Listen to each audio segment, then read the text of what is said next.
Hello, and welcome to another gentle descent into the past. Tonight, we'll open the doors to a world once lost, now rediscovered through quiet storytelling. Perhaps you're lying still beneath the covers, or letting the last hours of the day melt away. Either way, I'm honoured to have you here. Let me know in the comments where you're tuning in from. Are we continents apart, or just a few time zones away, both listening as the stars come out?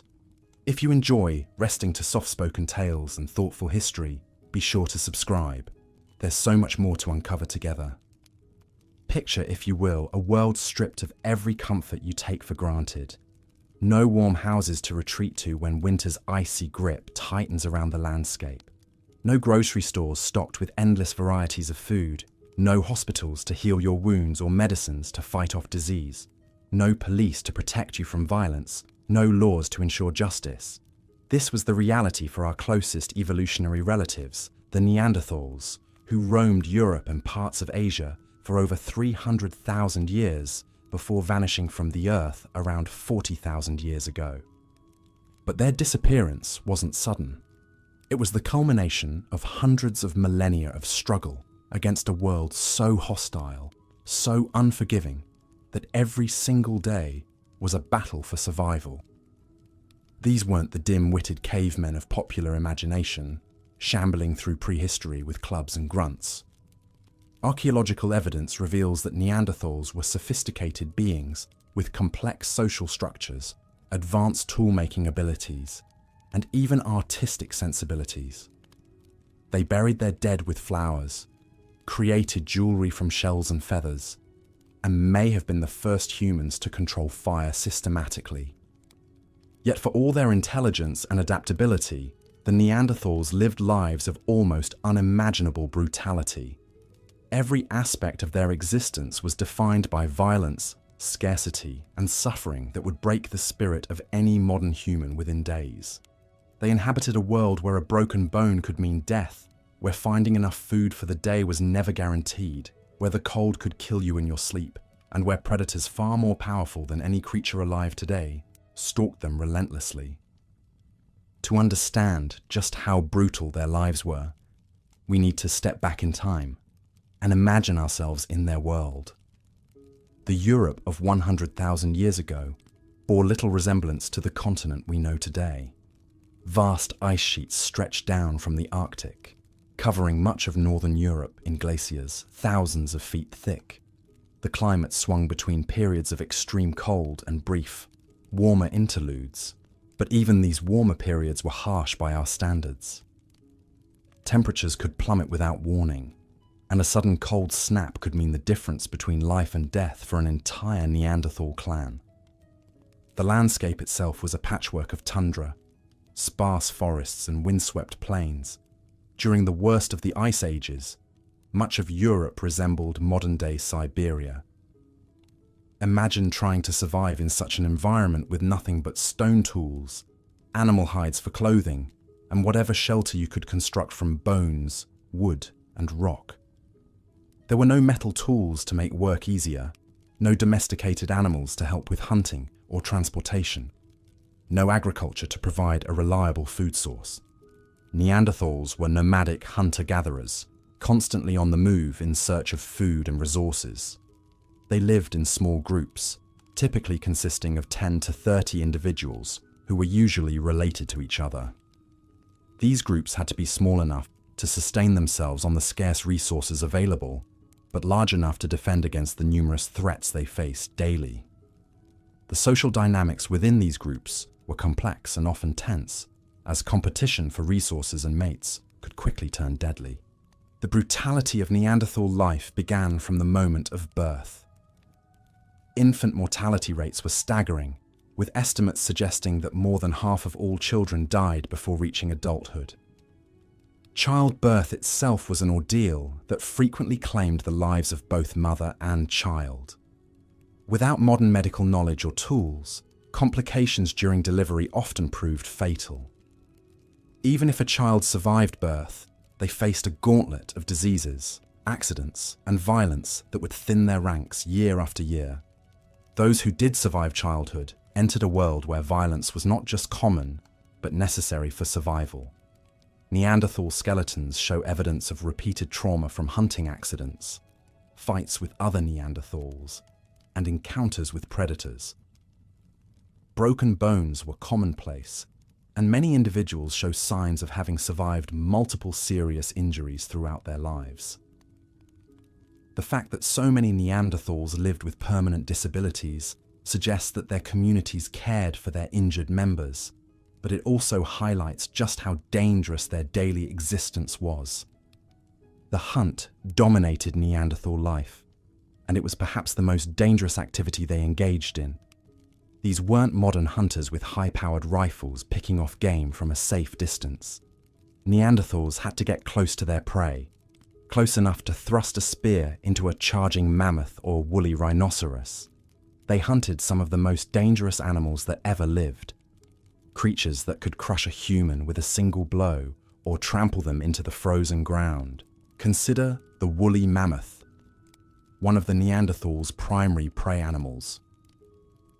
These giants stood up to 11 feet tall and weighed as much as 6 tons.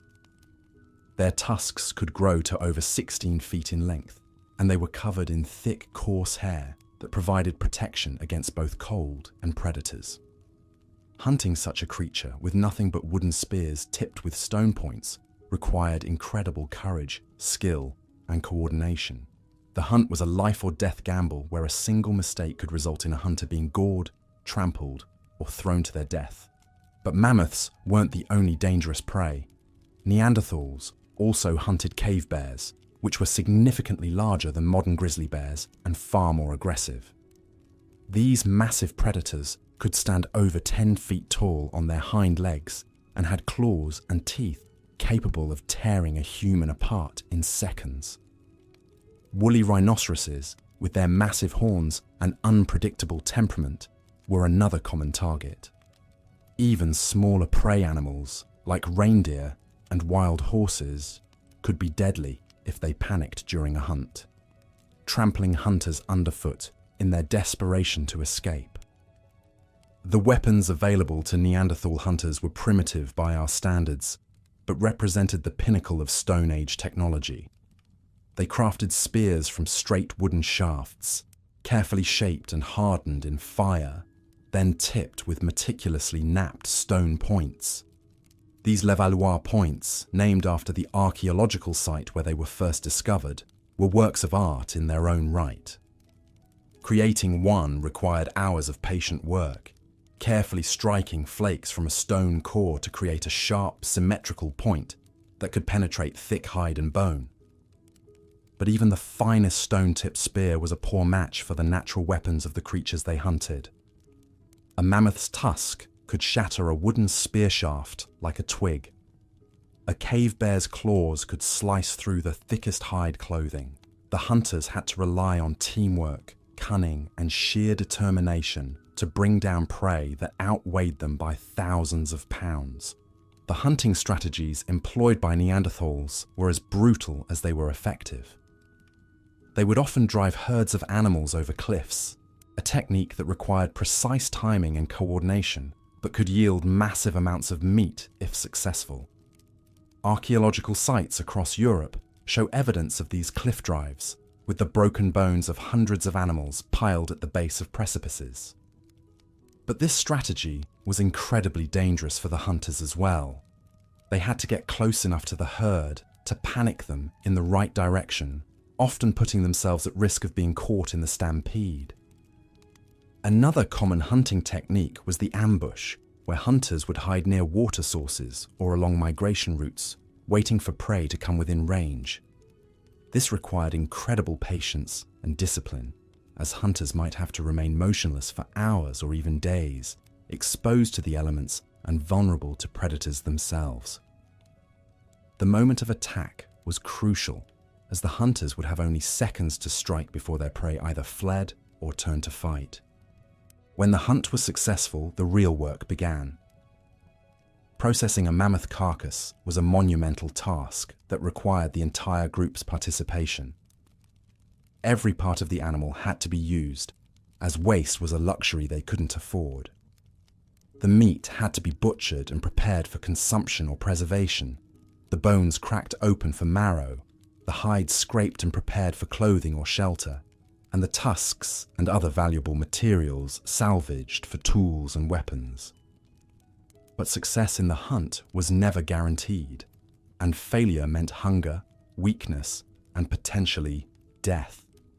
Neanderthal groups frequently faced periods of starvation when prey was scarce or when injuries prevented effective hunting.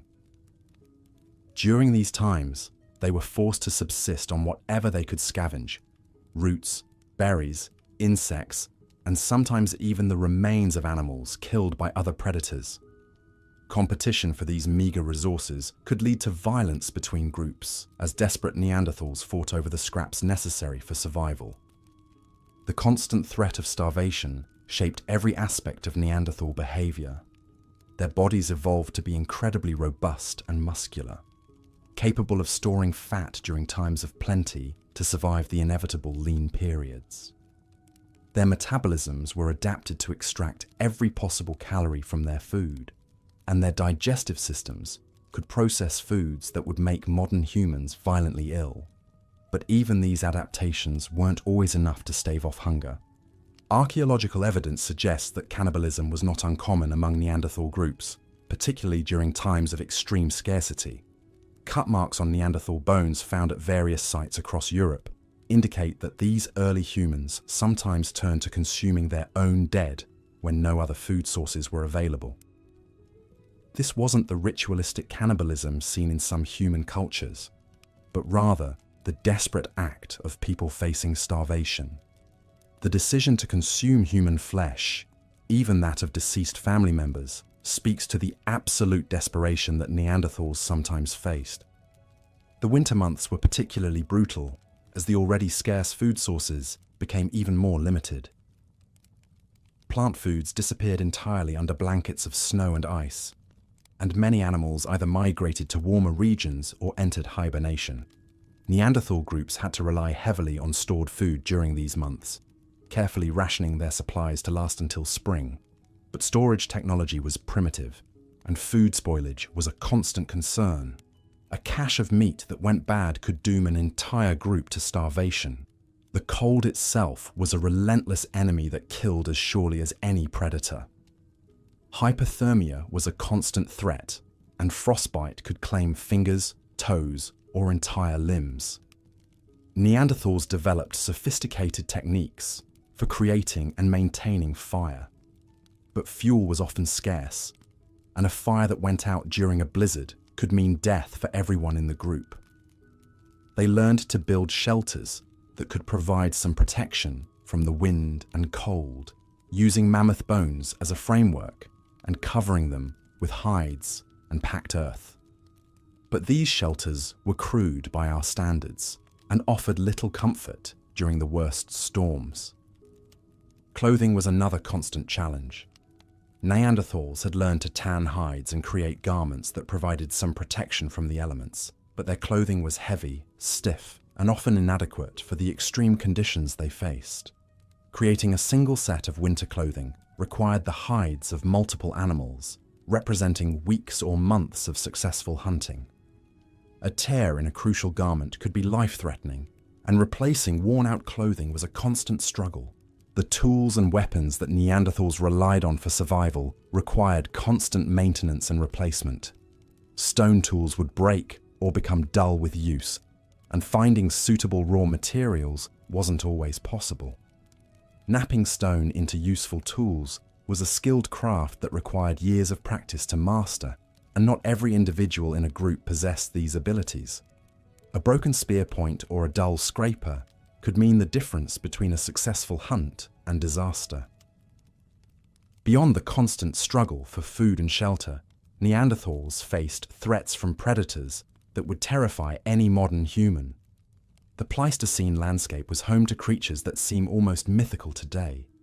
Cave lions larger than any modern big cat, with males weighing up to 700 pounds and possessing massive fangs designed for crushing bone. These apex predators saw Neanderthals as just another source of prey, and they were perfectly capable of tracking down and killing entire families. Short-faced bears, standing over 12 feet tall when on their hind legs, were perhaps the most terrifying predators Neanderthals encountered. These massive carnivores were built for speed and could run down prey across open ground. Their jaws were powerful enough to crush a human skull with a single bite, and their reach meant that even climbing trees offered no guarantee of safety. Unlike modern bears, which are often omnivorous and relatively predictable, short-faced bears were pure predators with an insatiable appetite for meat. Saber-toothed cats, though smaller than cave lions, were arguably more dangerous due to their specialized killing techniques. Their massive canine teeth were designed to deliver a single devastating bite that would sever major blood vessels or crush the windpipe. These cats were ambush predators, capable of striking without warning and killing their prey before it even realized it was under attack. Hyenas, larger and more aggressive than their modern counterparts, posed a different kind of threat. They often scavenged kills from Neanderthal hunting parties, but they were also capable hunters in their own right. Their powerful jaws could crack open bones to get at the nutritious marrow inside, and they weren't above attacking humans when the opportunity arose. The cackling laughter of hyenas in the night was a sound that struck terror into the hearts of Neanderthal families huddled around their fires. Wolves and wild dogs hunted in packs, using coordinated attacks to bring down prey much larger than themselves. A pack of hungry wolves could easily overwhelm a small group of Neanderthals, particularly if they were weakened by hunger or injury. These predators were intelligent and adaptable, learning to associate human settlements with potential food sources and becoming increasingly bold in their attacks. Even smaller predators posed significant threats. Leopards were capable of climbing trees and could attack sleeping Neanderthals in what they thought were safe locations. Wolverines, though much smaller than the megafauna of the Pleistocene, were incredibly fierce and tenacious, capable of driving much larger predators away from their kills. A wolverine would fight to the death rather than surrender food, and their sharp claws and teeth could inflict serious wounds on anyone foolish enough to challenge them. The constant threat of predation meant that Neanderthals could never truly relax or let their guard down. Someone always had to be watching for danger, even during sleep. Sentries would take turns staying awake through the night, feeding the fire and listening for the sounds that might indicate approaching predators. But exhaustion was also an enemy, and a guard who fell asleep at the wrong moment could doom the entire group. Neanderthal settlements show evidence of defensive measures designed to keep predators at bay. Fires were maintained constantly, not just for warmth and cooking, but as a deterrent to nocturnal hunters. Sharp stakes were sometimes planted around campsites to discourage charging animals. Sleeping areas were often positioned in caves or rock shelters that could be defended more easily than open ground. But none of these measures offered complete protection, and predator attacks were a regular occurrence.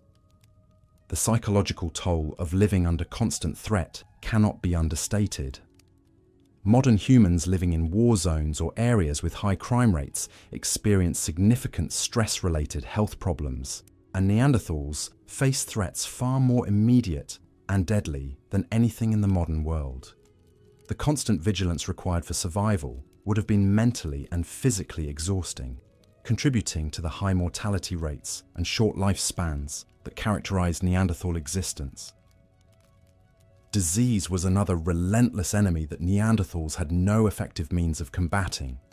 Without any understanding of microbiology or medicine, they were helpless against infections, parasites, and epidemic diseases. A simple cut could become infected and led to blood poisoning and death.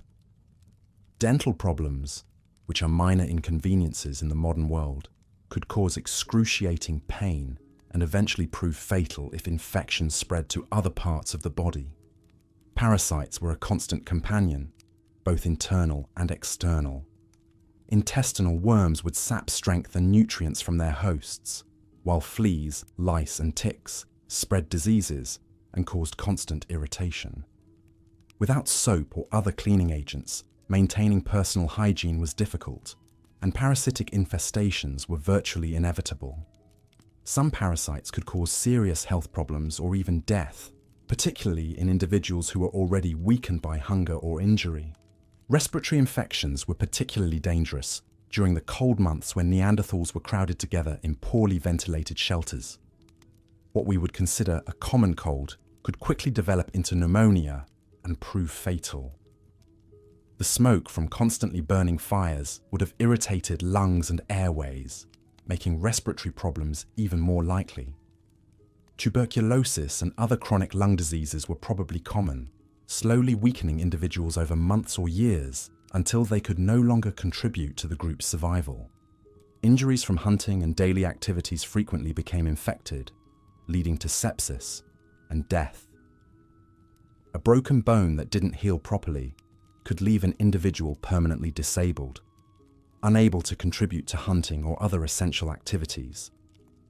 Without antibiotics or surgical techniques, even minor wounds could fester and spread infection throughout the body.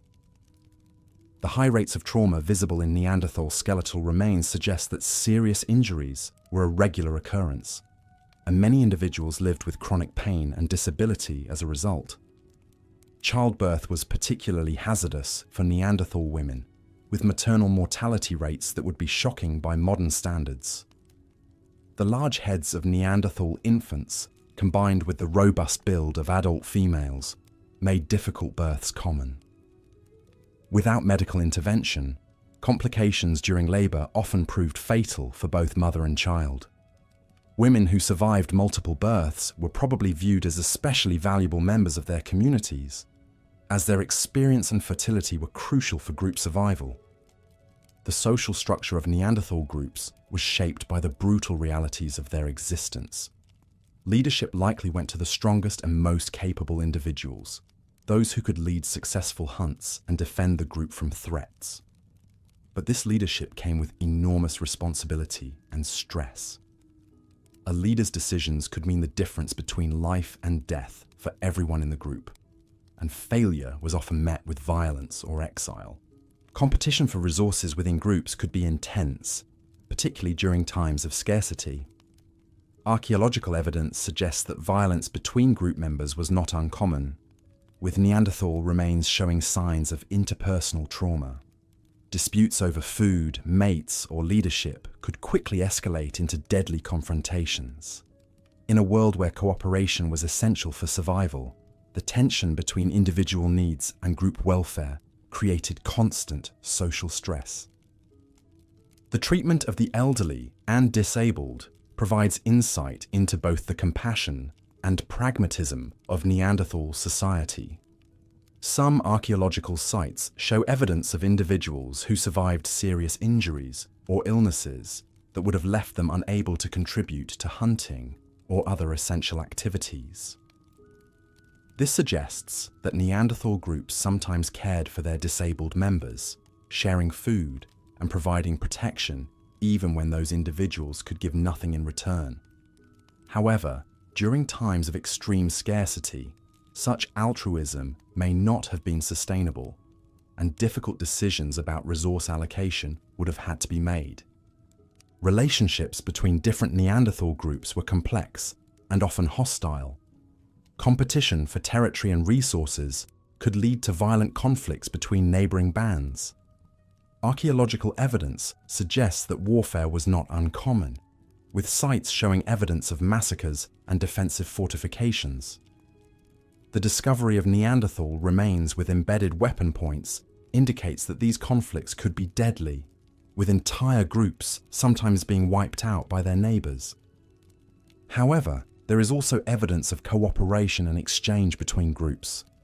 Similar tool technologies and artistic styles found across wide geographic areas suggest that ideas and techniques were shared between distant communities. This may have occurred through trade, intermarriage, or temporary alliances formed for specific purposes, like large hunts or defense against common threats.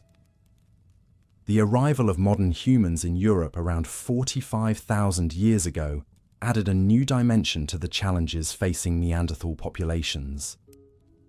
These newcomers brought with them more advanced technologies, including sophisticated projectile weapons, complex tools, and possibly domesticated dogs. They may have been more efficient hunters and better adapted to the changing climate conditions of the late Pleistocene. Competition with modern humans for resources likely intensified the pressures already facing Neanderthal groups. Some evidence suggests that the two species sometimes came into direct conflict, with superior human technology and organization giving them a decisive advantage. However, there is also evidence of interbreeding between the two species, indicating that relationships weren't always hostile. The gradual replacement of Neanderthals by modern humans wasn't a sudden conquest, but rather a slow process of displacement that took place over thousands of years. As human populations grew and expanded their territories, Neanderthal groups found themselves pushed into increasingly marginal environments where survival was even more difficult. The combination of climate change, competition with humans, and the accumulated stresses of their brutal lifestyle eventually proved too much for the Neanderthal populations to withstand. Even their advanced cognitive abilities and sophisticated culture couldn't save them from the relentless pressures of their environment. Neanderthals created some of the earliest known art, including cave paintings and carved figurines. They developed complex burial rituals and may have had symbolic communication systems. Their tool technology was sophisticated and constantly evolving, showing evidence of innovation and adaptation. But intelligence alone wasn't enough to overcome the fundamental challenges of survival in the Pleistocene world. The extinction of the Neanderthals, around 40,000 years ago, marked the end of a remarkable evolutionary experiment. For over 300,000 years, these robust humans had survived in some of the harshest environments Earth has ever known. They endured ice ages, volcanic eruptions, and constant threats from predators and disease. They developed technologies and cultural practices that allowed them to thrive in conditions that would quickly kill any modern human. Yet for all their achievements, the Neanderthals ultimately succumbed to the brutal realities of their world. Their story is one of incredible resilience in the face of overwhelming adversity, but also a reminder of how precarious existence can be when survival depends entirely on one's own strength, skill, and cunning. Every day was a struggle against forces that seemed determined to destroy them, and eventually, those forces prevailed. The bones and artifacts they left behind tell a story of lives filled with violence, hardship, and suffering that is difficult for us to comprehend. Yet they also reveal a species that was remarkably human in many ways, caring for their injured, creating art, and developing complex social relationships despite the harsh realities of their existence. Their legacy lives on in the small percentage of Neanderthal DNA that most modern humans carry, a genetic reminder of our shared evolutionary heritage and the incredible journey that brought our species to where we are today. As we sit in our comfortable homes, surrounded by the conveniences of modern life, it's worth remembering the brutal world that our ancient relatives inhabited. The challenges they faced make our daily problems seem trivial by comparison, yet they persevered for hundreds of thousands of years through determination, innovation, and sheer will to survive. Their story is ultimately one of the triumph of the human spirit over seemingly impossible odds, even if that triumph was temporary, and their line eventually came to an end. The brutal life of the Neanderthals serves as both a humbling reminder of how far we've come, and a sobering glimpse of how quickly our own comfortable existence could be stripped away if the systems and technologies we depend on were to fail. In studying their struggles and achievements, we gain not only insight into our evolutionary past, but also a deeper appreciation for the remarkable journey that led to the world we inhabit today. Looking at your script summary and the reference materials, I'll continue from where part 1 left off, focusing on the brutal realities of Neanderthal life while maintaining the engaging, descriptive style established. But if the constant threat of starvation and predation wasn't enough to break the Neanderthal spirit, the very environment they called home seemed determined to finish what hunger had started. Picture, if you will, awakening in a world where winter wasn't just a season, but a merciless executioner that could last for months on end. The Ice Age Europe that Neanderthals inhabited was a landscape that would make our harshest modern winters seem like gentle spring days. When the great glaciers advanced, temperatures plummeted to levels that would kill an unprotected human in minutes. The average winter temperature could drop to -40 degrees Celsius, with bone-chilling winds that cut through even the thickest animal hides, like invisible knives. Imagine trying to maintain a fire when every gust of Arctic wind threatens to extinguish your only source of warmth, when your fingers are so numb from cold that you can barely grasp the tools needed for survival. The Neanderthals faced what scientists call the last glacial maximum, a period when ice sheets stretched across vast portions of Europe like frozen graveyards. These weren't the picturesque snow-covered landscapes we might see in winter postcards. This was a world of grinding, relentless cold that transformed the very air into a weapon. Every breath burned the lungs, every exposed piece of skin risked frostbite within moments. But perhaps even more terrifying than the cold itself was the psychological warfare it waged on Neanderthal communities. Winter meant confinement in whatever shelter they could construct or find. Imagine being trapped for months in a cramped cave with your entire family group, the walls closing in as supplies dwindled and tempers frayed. The darkness was almost absolute, with daylight lasting only a few precious hours before the sun disappeared behind the horizon, leaving them in a world lit only by the flickering flames of their carefully guarded fires. Sleep became a luxury fraught with danger. Letting a fire die during the night meant waking up to frozen water sources and potentially fatal exposure. Someone always had to remain awake, feeding the flames, watching for the telltale signs that their lifeline to survival was beginning to fade. The constant vigilance, the perpetual fear of cold and darkness, would have taken an enormous toll on their mental state. And when spring finally arrived, it brought its own unique forms of torment.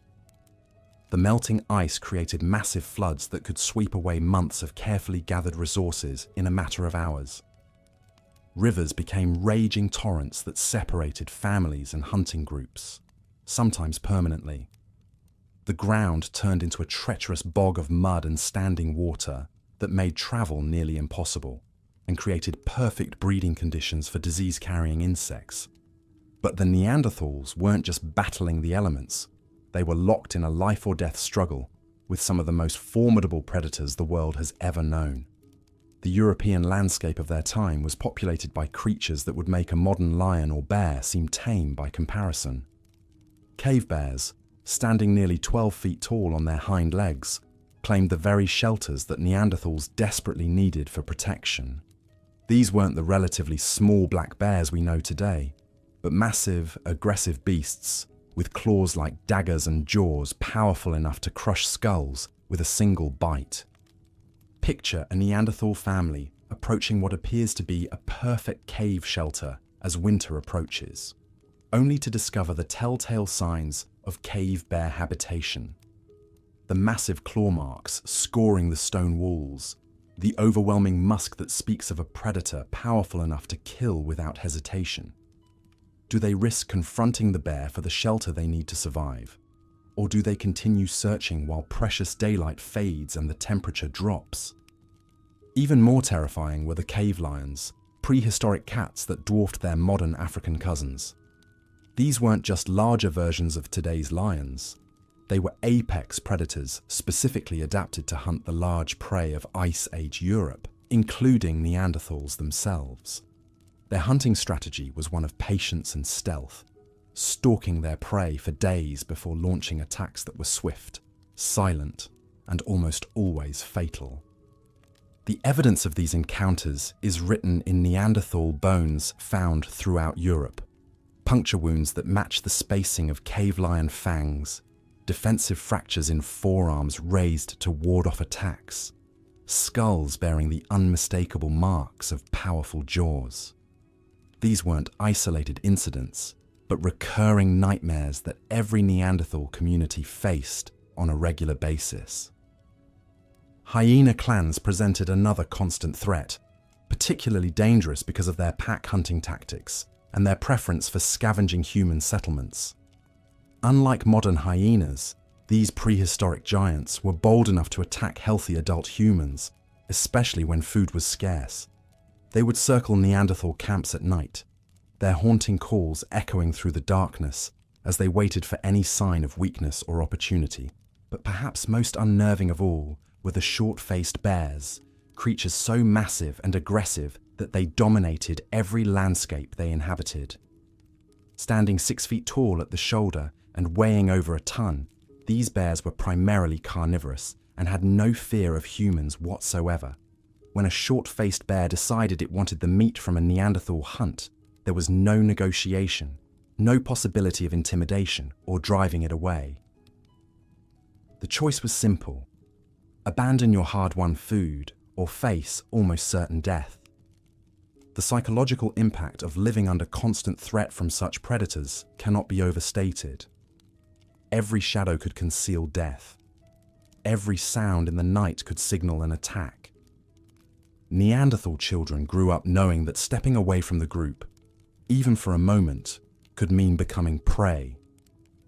The stress of this perpetual vigilance would have aged them rapidly, contributing to their already shortened lifespans. Yet somehow, in the face of these overwhelming challenges, Neanderthal communities not only survived, but developed sophisticated strategies for dealing with mega-predators. They learned to read the subtle signs that indicated a cave bear's presence, to recognize the territorial markings of cave lions, to predict the hunting patterns of hyena packs. This wasn't just survival, it was a complex understanding of predator behavior that allowed them to coexist with creatures that could kill them effortlessly. Archaeological evidence suggests that Neanderthals sometimes engaged in direct confrontations with these massive predators, not out of bravado, but out of desperate necessity. Imagine the courage required to face down a cave bear with nothing but stone-tipped spears and wooden clubs, knowing that failure meant not just your own death, but potentially the death of your entire family group. Yet they did it, repeatedly, leaving behind evidence of successful hunts that included some of the most dangerous animals that ever lived. The weapons they developed for these encounters reveal the ingenuity born of desperation. Neanderthal spears weren't the crude pointed sticks often depicted in popular media, but carefully crafted weapons designed for maximum penetration and damage. The wooden shafts were fire-hardened to increase their strength, while the stone points were knapped with a precision that modern flint knappers struggle to replicate.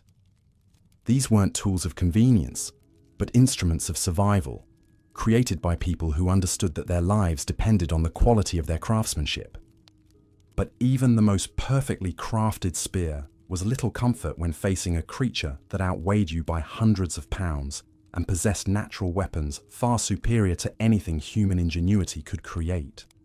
The reality was that most encounters with mega-predators ended in retreat, abandonment of resources, or death.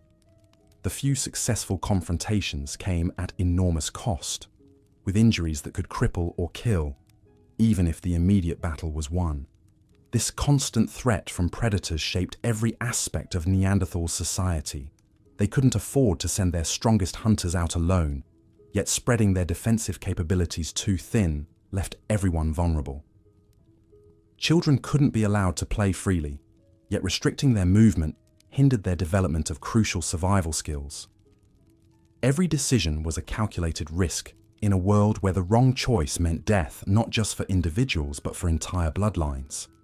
The stress of this existence is evident in Neanderthal skeletal remains, which show signs of chronic malnutrition, repeated injuries, and premature aging.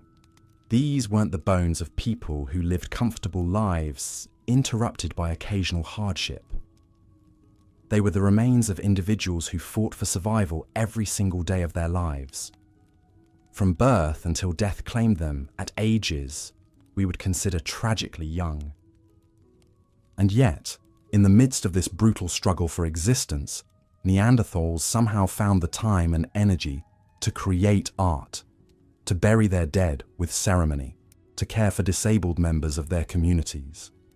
Cave paintings discovered in Spain show that even while facing extinction, they were driven to leave marks of their passage, to create beauty in a world that offered them little of it. These artistic expressions weren't the leisure activities of a comfortable society, but the desperate assertions of humanity in the face of overwhelming darkness. The care they showed for their disabled and elderly reveals perhaps the most remarkable aspect of Neanderthal society. In a world where every individual had to contribute to survive, they nonetheless supported community members who could no longer hunt or gather effectively. Skeletons have been found of Neanderthals who lived for years with disabilities that would have made them dependent on others for survival. This wasn't just compassion, it was a profound statement about what they valued as a species. One particularly moving example comes from a site in Iraq, where archaeologists discovered the remains of a Neanderthal man who had lived with multiple severe disabilities, including blindness, a withered arm, and extensive injuries that would have left him unable to contribute to hunting or gathering. Yet evidence suggests he lived for years in this condition, cared for by his community.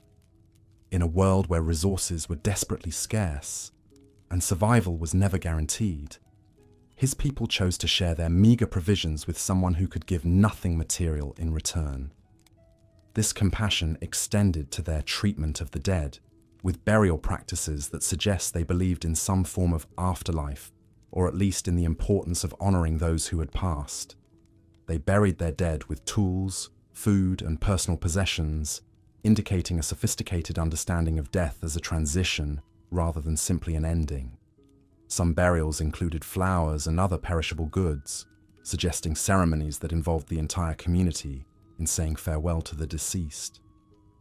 But perhaps most remarkably, they appear to have grieved.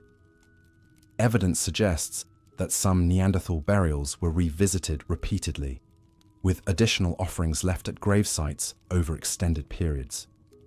This wasn't just disposal of the dead, but ongoing relationships with those who had passed, a refusal to let death sever the bonds that held their communities together.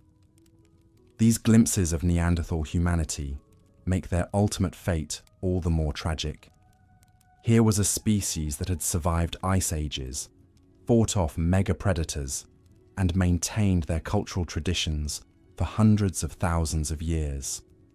They had developed sophisticated tools, created art, cared for their disabled, and honored their dead. They had proven their intelligence, their adaptability, and their resilience time and again. Yet when modern humans began expanding into Europe around 40,000 years ago, the Neanderthals' long reign was finally coming to an end. The competition for resources in an already harsh environment became even more intense. Modern humans brought new technologies, new hunting strategies, and perhaps, most importantly, larger social networks that allowed for more effective cooperation and resource sharing. The final centuries of Neanderthal existence were marked by increasingly desperate circumstances. Their populations became smaller and more isolated, making them vulnerable to inbreeding and genetic bottlenecks. Their traditional hunting grounds were increasingly occupied by modern human groups who were often better organized and equipped. The climate was becoming even harsher, with the approaching last glacial maximum making survival more difficult than ever. Archaeological evidence from their final strongholds in Spain and Portugal paints a picture of a people pushed to the very margins of existence. Their tools became less sophisticated, suggesting that the knowledge needed to create their finest implements was being lost as populations dwindled. Their settlements became smaller and more temporary, indicating a people constantly on the move, never able to establish the stable communities that had characterized their earlier existence. Yet even in these final desperate years, they maintained their essential humanity. They continued to bury their dead, continued to care for their disabled, continued to create art when they could find the time and materials. Right up until the end, they remained recognizably the same people who had survived for so long against impossible odds. The last known Neanderthal died alone in a cave in Gibraltar around 28,000 years ago, the final member of a species that had endured for over 400,000 years. With their death, a unique branch of human evolution came to an end, taking with it all the accumulated wisdom, culture, and experience of countless generations who had fought to survive in one of the most challenging environments Earth has ever produced. But their legacy lives on in ways they could never have imagined. Modern humans carry Neanderthal DNA in their genes, a lasting testament to the fact that our species didn't just replace them, but intermingled with them. Their tools and techniques influenced human technology for thousands of years after their extinction. Their art inspired questions about consciousness and creativity that continue to fascinate scientists today. Most importantly, their story serves as a reminder of the incredible resilience of the human spirit. In the face of cold that could kill in minutes, predators that could crush skulls with their jaws, and starvation that was always just one failed hunt away, the Neanderthals not only survived, but maintained their humanity. They loved, they grieved, they created, and they cared for one another right up until the very end. Their brutal existence was a testament to what our species can endure when survival is the only option. But their compassion, their art, and their ceremonies remind us that even in the darkest circumstances, humans find ways to assert their dignity and create meaning in their lives. The Neanderthals may be gone, but the strength they showed in the face of impossible odds continues to inspire us today. A reminder that no matter how dark the world becomes, the human spirit can endure. Looking at the summary you've provided and the reference videos, I'll continue the script for part 3 of The Brutal Life of Neanderthals, with a focus on their social structure, family dynamics, and the harsh realities of survival in their unforgiving world. The harsh realities of Neanderthal existence extended far beyond the physical challenges of finding food and shelter. Their social fabric was woven together by bonds that were both their greatest strength and their most vulnerable weakness.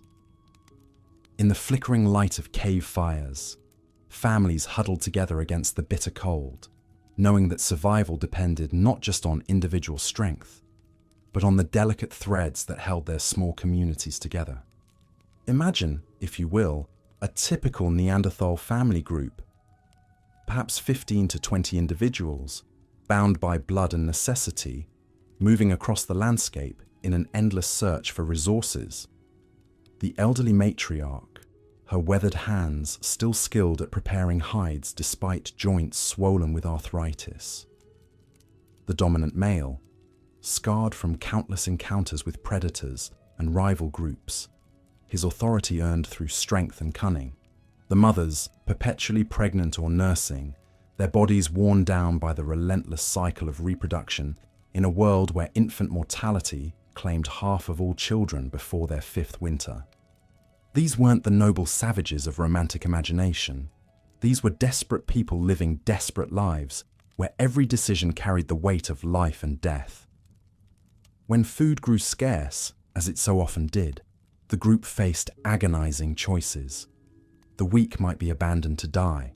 The injured, if they couldn't keep pace, might be left behind with nothing more than a few tools and a prayer to whatever gods they imagined watched over them. Yet within this brutality, there existed moments of startling tenderness. Archaeological evidence reveals that Neanderthals cared for their disabled members, sometimes for years. At the Shanidar cave site in Iraq, researchers discovered the remains of a Neanderthal male who had lived for decades despite being blind in one eye, having a withered arm, and walking with a severe limp. Someone had fed him, protected him, valued his presence enough to carry this burden through countless migrations and harsh winters.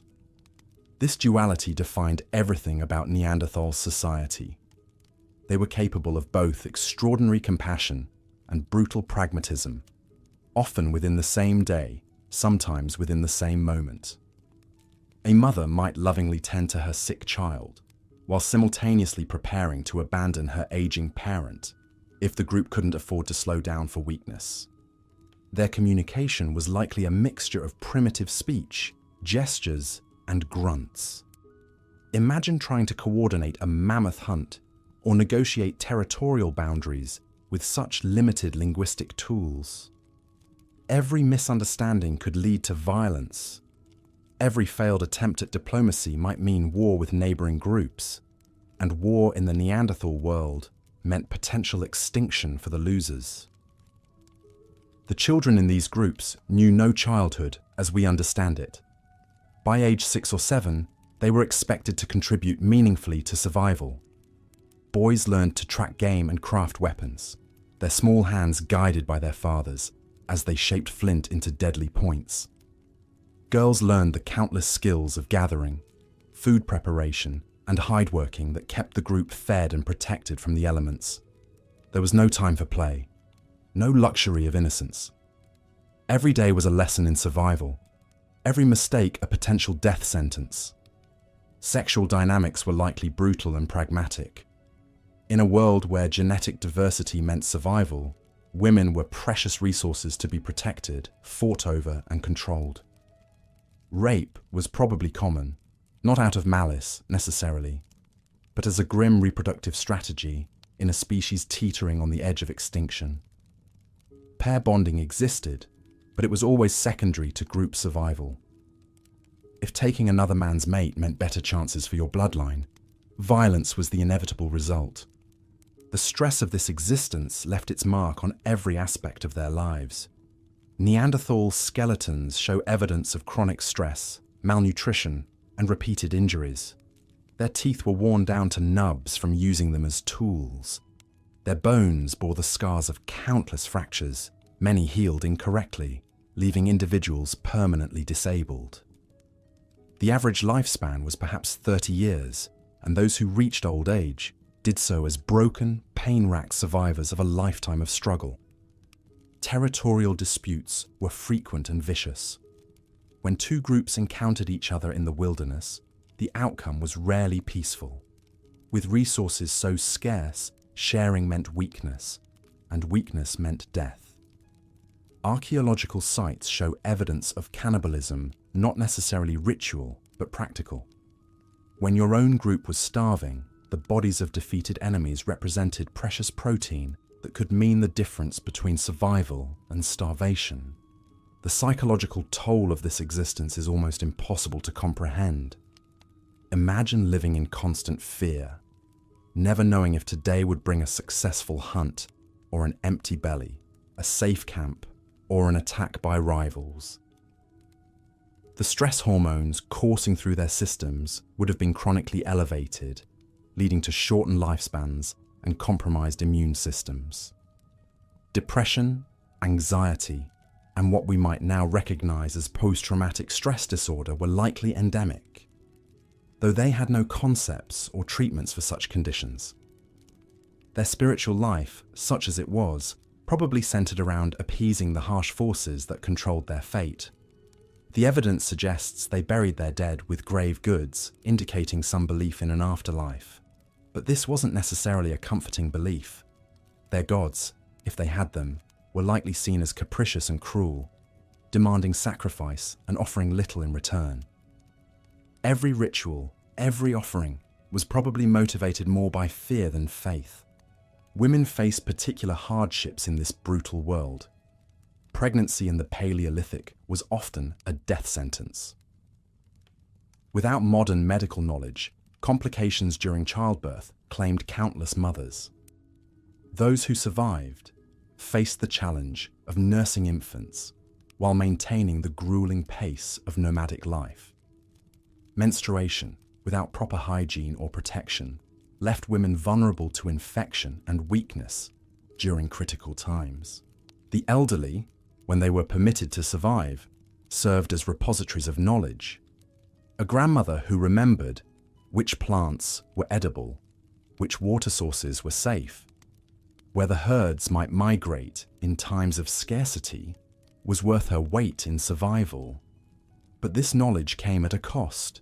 To live long enough to become a repository of wisdom meant surviving decades of unimaginable hardship, watching most of your children die, seeing your body slowly break down under the relentless demands of survival. Their artistic expressions, when they occurred, were likely born from the same desperate need for meaning that drives all human creativity. The cave paintings we've discovered weren't leisurely artistic endeavors. They were urgent communications, attempts to make sense of a world that seemed designed to destroy them.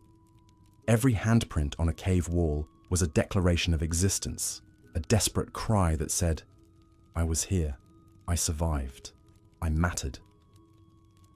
Toolmaking was both an art and a matter of life and death. A poorly crafted spear point might mean a failed hunt and starvation. A dull scraper could leave hides improperly prepared, leading to hypothermia when winter came. The pressure to perfect these skills was immense, and failure often meant not just personal death, but the death of the entire group that depended on your expertise. Fire was perhaps their greatest technology, but it was also a constant source of anxiety. Losing fire meant death, especially in winter. Someone had to tend the flames constantly, feeding them carefully hoarded fuel. The firekeeper held the lives of the entire group in their hands, and the responsibility was crushing. Imagine the terror of waking to find the fire nearly dead, the embers barely glowing, with a blizzard raging outside and no dry kindling available. Their relationship with the natural world was one of constant struggle and occasional cooperation. They learned to read the subtle signs that indicated changing weather, migrating herds, or approaching predators. But nature was never their friend. It was a harsh master that demanded constant vigilance and offered no mercy for mistakes. Every season brought new challenges, new opportunities for disaster. The genetic bottlenecks that ultimately doomed the Neanderthals were probably invisible to them, but the effects would have been felt in every generation. Birth defects, stillbirths, and genetic disorders would have been more common as their gene pool contracted. The children born with these conditions in a world without medical care faced short, painful lives, adding another layer of tragedy to an already brutal existence. Trade and interaction with other groups, when it occurred, was fraught with danger. Meeting strangers could mean access to new resources, new genetic material, new technologies, but it could just as easily mean violence, theft, or disease. The decision to approach or avoid other humans was a constant calculus of risk and reward, with survival hanging in the balance. Their final centuries, as modern humans spread across their territories, must have been particularly devastating. These newcomers brought superior technologies, more sophisticated social organization, and diseases for which Neanderthals had no immunity. The competition for resources intensified, and the Neanderthals found themselves outcompeted at every turn. They were watching their world end, though they lacked the conceptual framework to understand what was happening to them. Even in their last strongholds, in the remote corners of Europe where they held on for thousands of years after modern humans arrived, the Neanderthals continued to struggle against the same brutal forces that had always defined their existence. They adapted, they survived, they persevered. But ultimately, the mathematics of survival worked against them. Their populations were too small, their resources too limited, their world too harsh. As we consider their final moments, the last Neanderthal breathing their last breath in some forgotten cave, we must remember that this was the end of a lineage that had survived for over 300,000 years. They had endured ice ages, volcanic winters, and countless other catastrophes.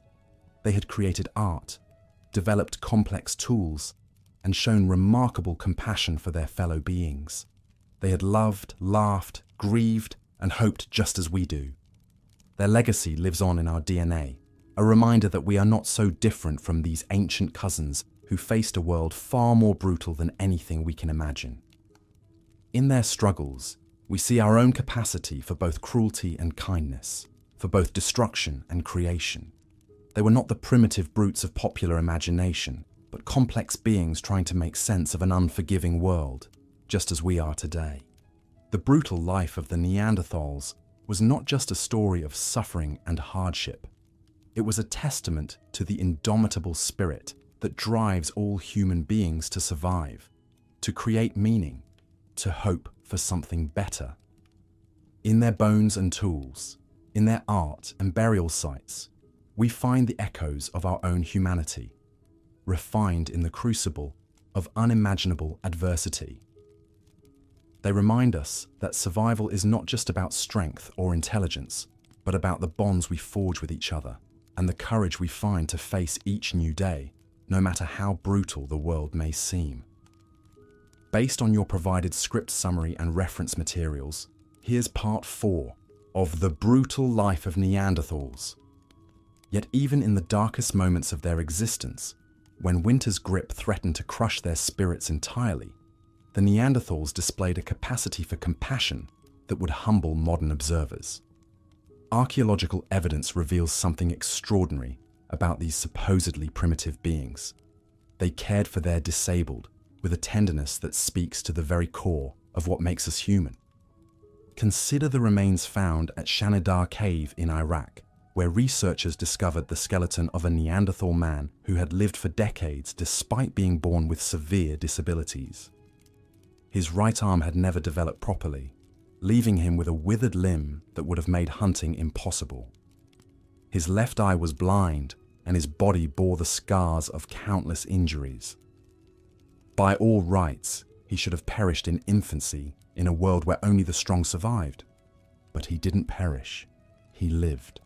For 40 years, this man was fed, protected, and cherished by his clan. They could have abandoned him when resources grew scarce, when the burden of caring for him became too great. Instead, they chose compassion over convenience, humanity over harsh pragmatism. When he finally died, they buried him with the same reverence they showed their greatest hunters, surrounding his body with wildflowers in what may be humanity's earliest known funeral ceremony. This wasn't an isolated case of Neanderthal kindness. Across Europe, archaeologists have uncovered evidence of a people who refused to abandon their weakest members. Elderly individuals with arthritis so severe they could barely walk, children born with genetic disorders, adults who had suffered catastrophic injuries, all were lovingly tended until natural death claimed them. The La Chapelle-aux-Saints skeleton tells another remarkable story. This elderly Neanderthal male had lost most of his teeth, making it impossible for him to chew the tough meat that formed the cornerstone of their diet. His jaw had deteriorated, his spine was twisted with age, and walking would have been agony. Yet his bones show clear signs that he lived for years after becoming completely dependent on others.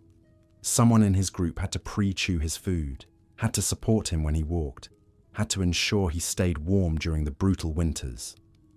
In our modern world, where we pride ourselves on compassion and medical care, we struggle to match the selfless devotion these ancient people showed to their most vulnerable members. They had no hospitals, no social services, no government programs to ease the burden of care. They had only their hearts and their hands, and they used both without reservation. But this compassion extended beyond just caring for the living.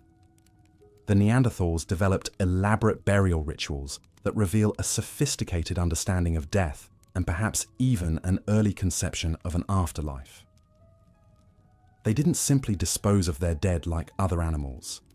They honored them with ceremonies that required tremendous effort and resources. At sites across Europe, archaeologists have found Neanderthal graves that speak to profound grief and enduring love. Bodies were carefully positioned, often in fetal positions as if sleeping. Tools and weapons were placed beside them, suggesting a belief that the dead would need these items in whatever realm awaited them. Some graves contained evidence of ochre, a red pigment that may have been used to paint the deceased, perhaps to restore the appearance of life to their pale, lifeless skin. The burial site at La Ferracie in France reveals the heartbreaking story of a Neanderthal family that lost a young child. The small body was interred with extraordinary care, surrounded by carefully arranged stones and buried with a collection of beautiful flint tools. The precision and effort required for this burial could only have come from hearts shattered by loss, from parents who refused to let their child's death pass unmarked. These burial practices weren't simple pragmatic disposal of corpses. They required planning, coordination, and significant investment of time and energy. In a world where every calorie mattered and every hour could mean the difference between life and death, the Neanderthals chose to spend precious resources honoring their dead. This speaks to a rich emotional and spiritual life that challenges every stereotype about these supposedly brutish creatures. The famous Shanidar flower burial provides perhaps the most poetic glimpse into Neanderthal funeral customs. When archaeologists examined the soil around one skeleton, they discovered clusters of flower pollen from at least 8 different species: hollyhock, bachelor's button, groundsel, grape hyacinth, and others. These weren't random flowers that happened to blow into the cave. They were carefully selected blooms, many with medicinal properties, deliberately placed around the body. Imagine the scene: a grieving family gathering wildflowers from the mountainside, each bloom chosen with care and intention. Perhaps they selected the bachelor's button for its brilliant blue color, the hollyhock for its towering height and dignity, the grape hyacinth for its sweet fragrance. They arranged these flowers around their loved one's body like a living tapestry, transforming a cold cave into a garden of remembrance. This act of decorating the dead with flowers, something we still do today in our own funeral traditions, reveals a sensitivity and aesthetic sense that shatters every primitive stereotype. These weren't savage brutes mindlessly struggling for survival. They were people who found beauty in flowers, who understood that death deserved dignity, who believed that love could transcend the grave. The emotional capacity required for such rituals suggests that Neanderthals experienced grief much as we do. They felt the crushing weight of loss when a child died, the hollow ache when an elder passed away, the desperate need to honor and remember those who had meant everything to them. Their tears fell on the same earth where they had laughed and loved and hoped. But perhaps the most remarkable discovery came from a cave in Spain, where researchers found evidence of what may be the world's first known case of adoption.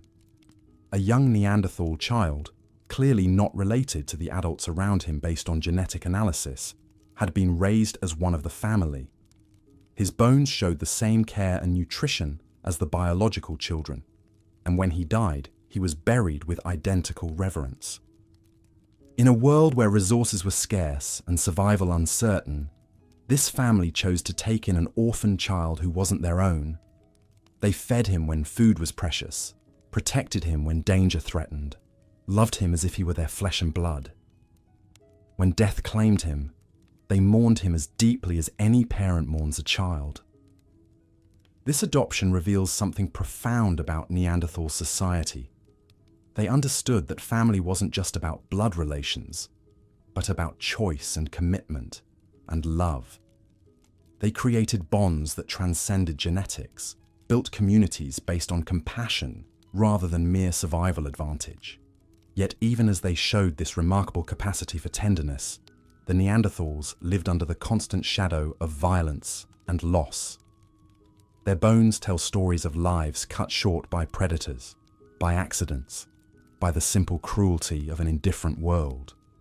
Many children never lived to see their first winter. Many adults perished before they could pass on their knowledge and skills to the next generation. The harsh mathematics of survival meant that even the most loving Neanderthal parent had to make impossible choices. When food ran low, who ate first? The strong hunter who could provide for the group, or the elderly grandmother who could no longer contribute? When predators threatened, who was protected, and who was left behind. These weren't easy decisions made by heartless creatures, but agonizing choices that tore at the souls of people who loved deeply and grieved profoundly. Archaeological evidence suggests that some Neanderthal groups practiced a form of triage during the harshest times, prioritizing the survival of those most likely to help the group endure. But even these practical decisions seem to have been made with heavy hearts. Bodies of those who died during these dark periods show signs of careful burial when resources allowed, suggesting that even necessary sacrifices were mourned and remembered. The Neanderthal capacity for both violence and tenderness, for both brutal pragmatism and soaring compassion, mirrors our own human complexity. They weren't simple creatures driven only by base instincts, but complex beings, wrestling with the same moral dilemmas that challenge us today. In their struggles to balance survival with humanity, we see reflections of our own deepest conflicts. As we examine their legacy, we're forced to confront uncomfortable questions about our own modern world. In our age of abundance and medical miracles, do we show the same unwavering commitment to our vulnerable members that these ancient people displayed? Do we honor our dead with the same reverence? Do we open our hearts to orphaned children with the same generosity? The Neanderthals had every excuse to be selfish, to prioritize survival over compassion. They lived in a world infinitely harsher than ours, where death lurked behind every decision and comfort was an impossible luxury. Yet they chose love. They chose to care for the disabled, to honor the dead, to adopt the orphaned. They chose to be human in the deepest sense of the word. Their story reminds us that humanity isn't defined by our tools or our technologies, but by our willingness to choose compassion when selfishness would be easier, to find beauty when ugliness surrounds us, to love when love seems pointless. In the flickering firelight of their caves, surrounded by dangers we can barely imagine, the Neanderthals discovered truths about human nature that we're still learning today. The Black Death's arrival marked one of the most devastating periods in Neanderthal history, though of course this plague would come much later in human civilization. For our ancient relatives, disease was an even more constant and merciless companion than it would be for medieval populations. Unlike their distant descendants, who would face the bubonic plague, Neanderthals had no understanding of contagion, no herbal remedies passed down through generations, and certainly no monasteries to provide care for the sick. When illness struck a Neanderthal band, it often meant a death sentence not just for the afflicted, but potentially for the entire group. Respiratory infections were particularly deadly in the cold, damp caves where Neanderthals sought shelter. The close quarters that provided warmth and protection also created perfect conditions for disease to spread rapidly through a family group. A simple cold could escalate into pneumonia, and without any means of treatment, even the strongest hunters could be brought low within days. Parasitic infections plagued Neanderthal communities constantly. Archaeological evidence reveals that these early humans suffered from intestinal worms, skin parasites, and blood-sucking insects that weakened them and made them vulnerable to other illnesses. The very act of butchering animals and handling raw meat exposed them to dangerous pathogens that their immune systems had never encountered. Dental problems were another source of chronic pain and potentially fatal infection. With no means of dental care, broken or abscessed teeth could lead to life-threatening infections that spread to the brain or throughout the body.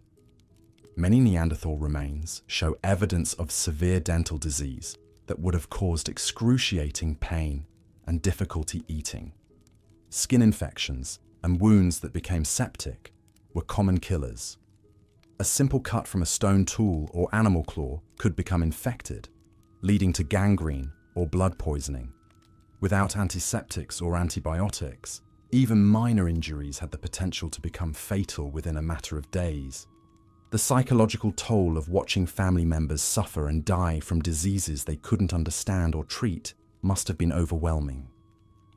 Neanderthal groups likely developed their own primitive medical practices, perhaps using certain plants they observed animals eating when sick, or applying mud and leaves to wounds.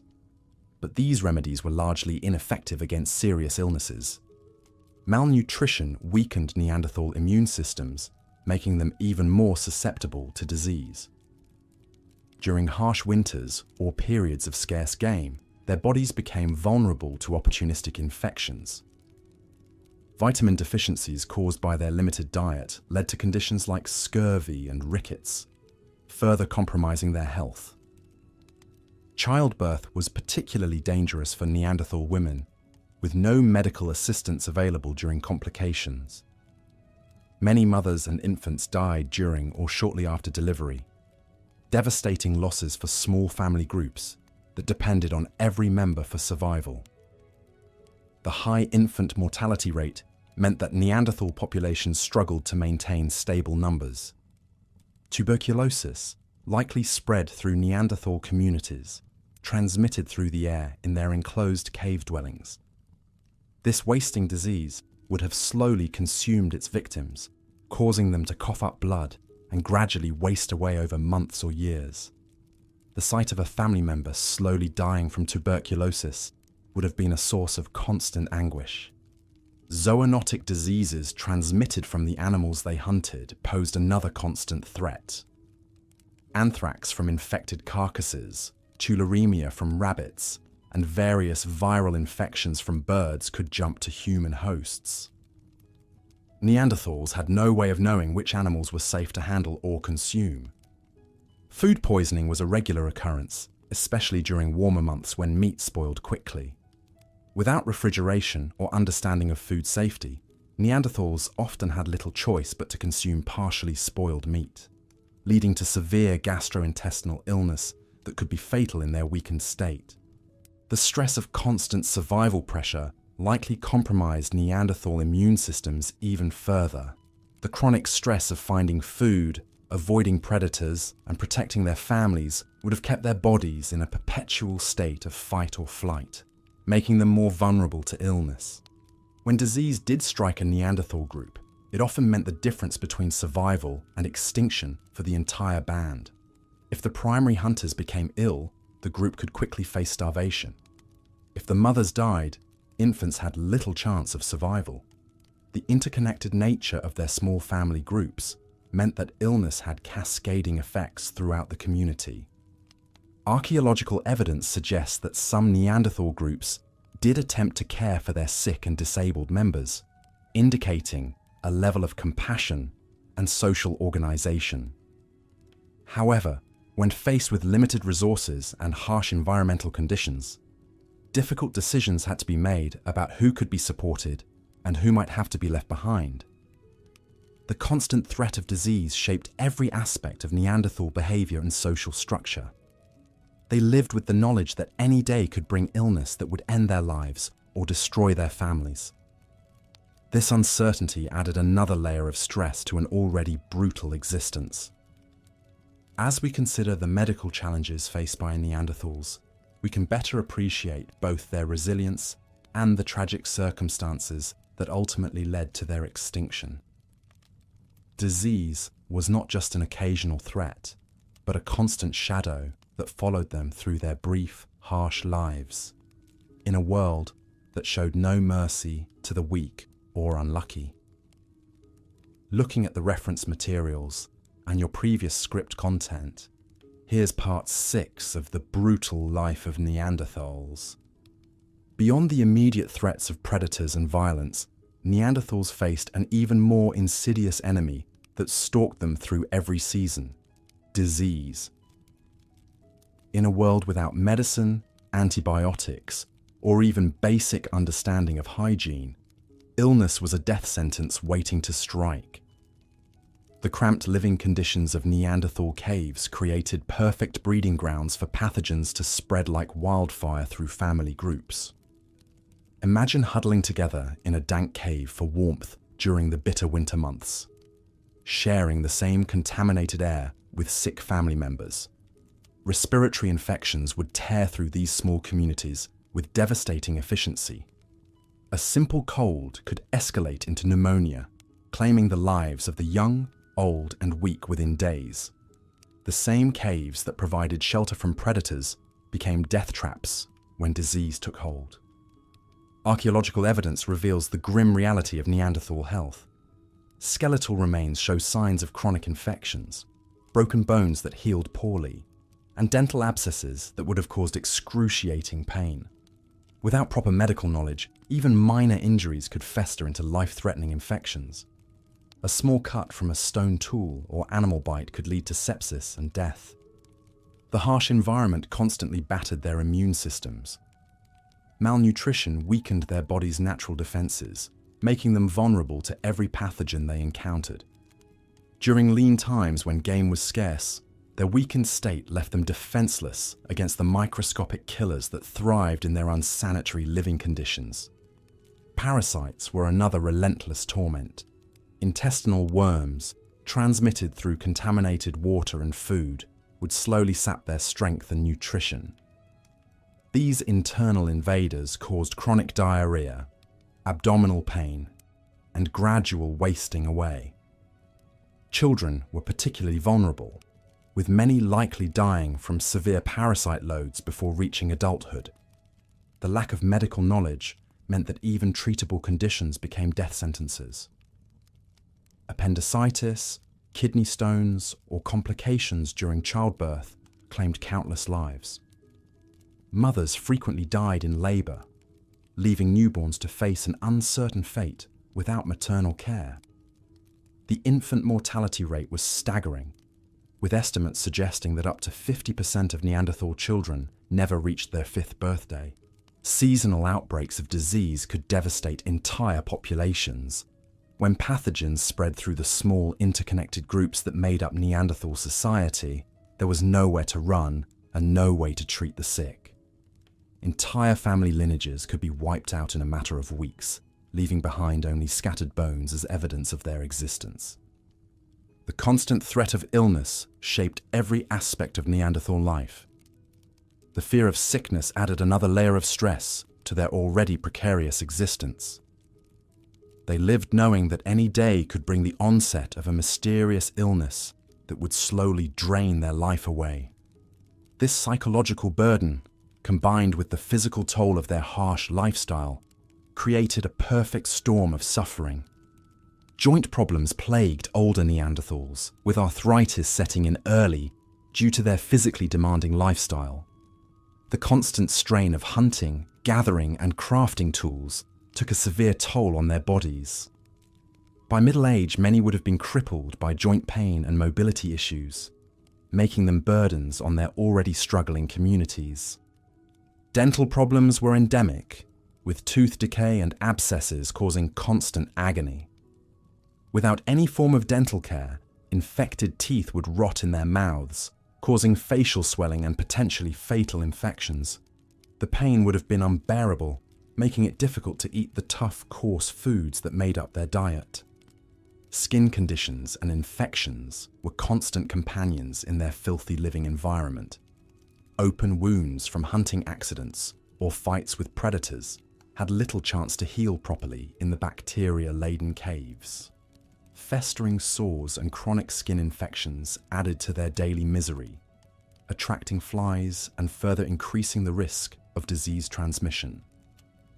The psychological impact of living under the constant threat of illness cannot be understated.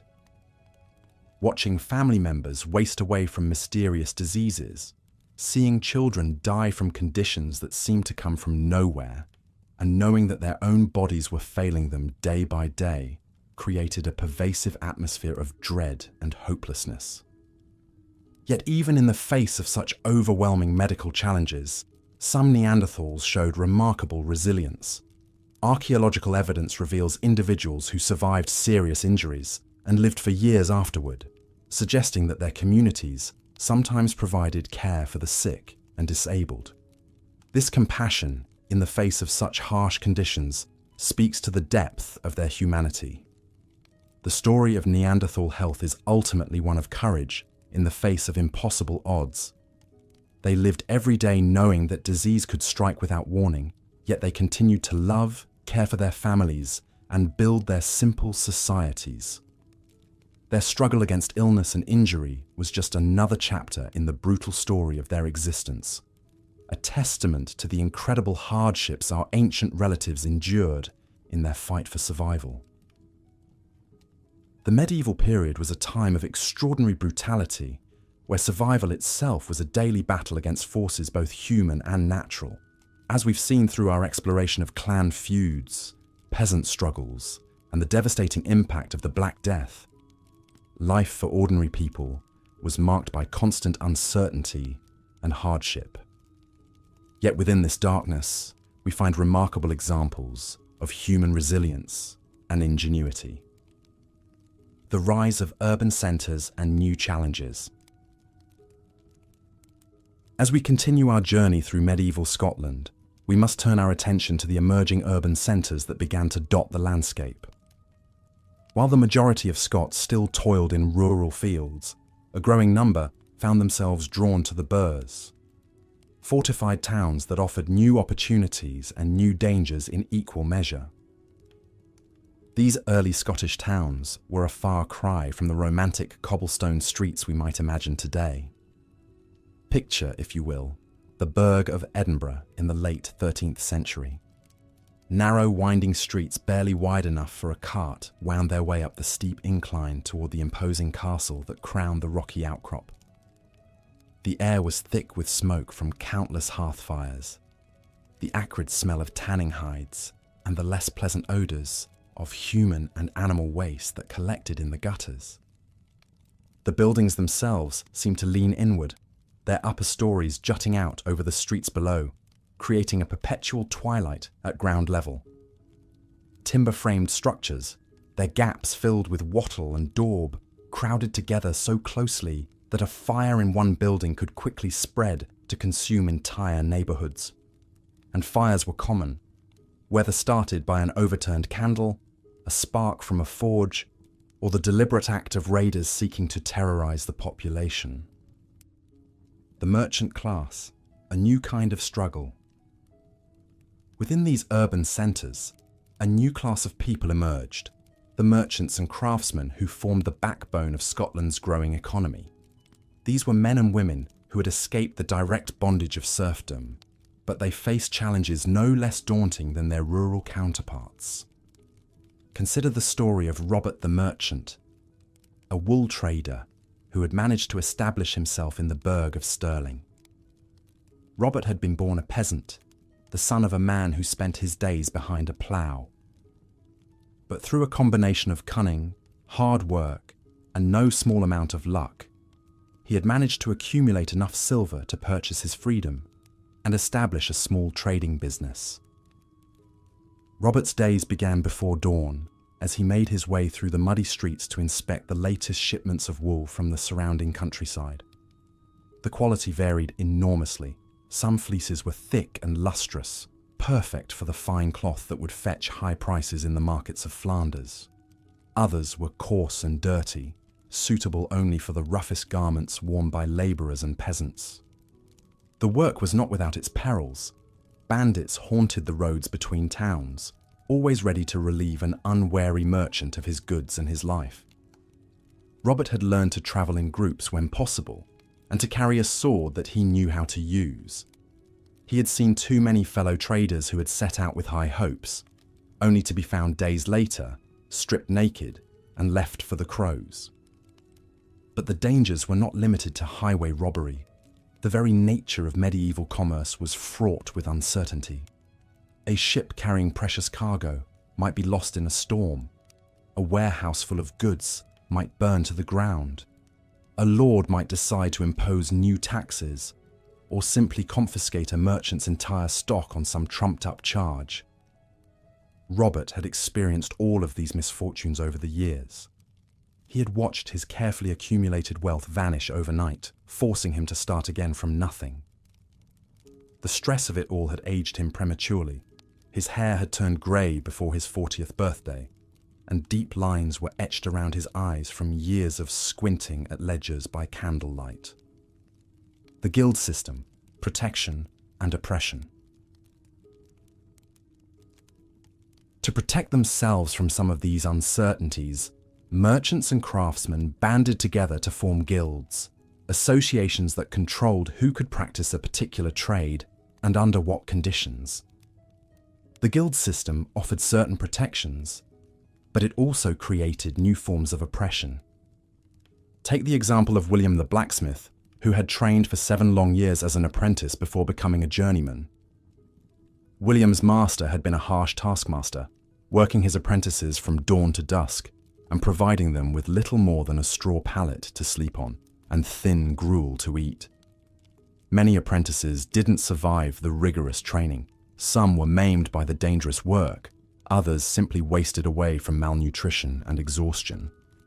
But William had persevered, and eventually he had learned the secrets of working iron and steel. He could forge everything from horseshoes to sword blades, and his reputation for quality work had spread throughout the burg. Yet even as a master craftsman, William found himself constrained by the guild's regulations.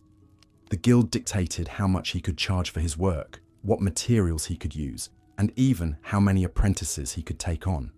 Any deviation from these rules could result in heavy fines or expulsion from the guild, effectively ending his career. The guild also demanded regular payments and contributions, adding to the already heavy burden of taxes imposed by the local lord and the church. Moreover, the guild system created fierce competition between different trades. The blacksmiths were constantly at odds with the armourers over who had the right to make certain types of metalwork. The bakers fought with the brewers over access to grain supplies. These disputes sometimes erupted into violent confrontations that could paralyze entire neighborhoods. Urban diseases, new forms of suffering. The concentration of people in medieval towns created ideal conditions for the spread of disease. While rural peasants faced their own health challenges, urban dwellers confronted new and terrifying forms of pestilence. The narrow streets and crowded buildings of medieval burghs were breeding grounds for vermin. Rats scurried through the garbage that accumulated in every corner, while fleas and lice infested the clothing and bedding of rich and poor alike. The lack of proper sanitation meant that human waste often contaminated water supplies, leading to outbreaks of dysentery and cholera. But it was the arrival of the Black Death in the 14th century that truly revealed the vulnerability of urban populations.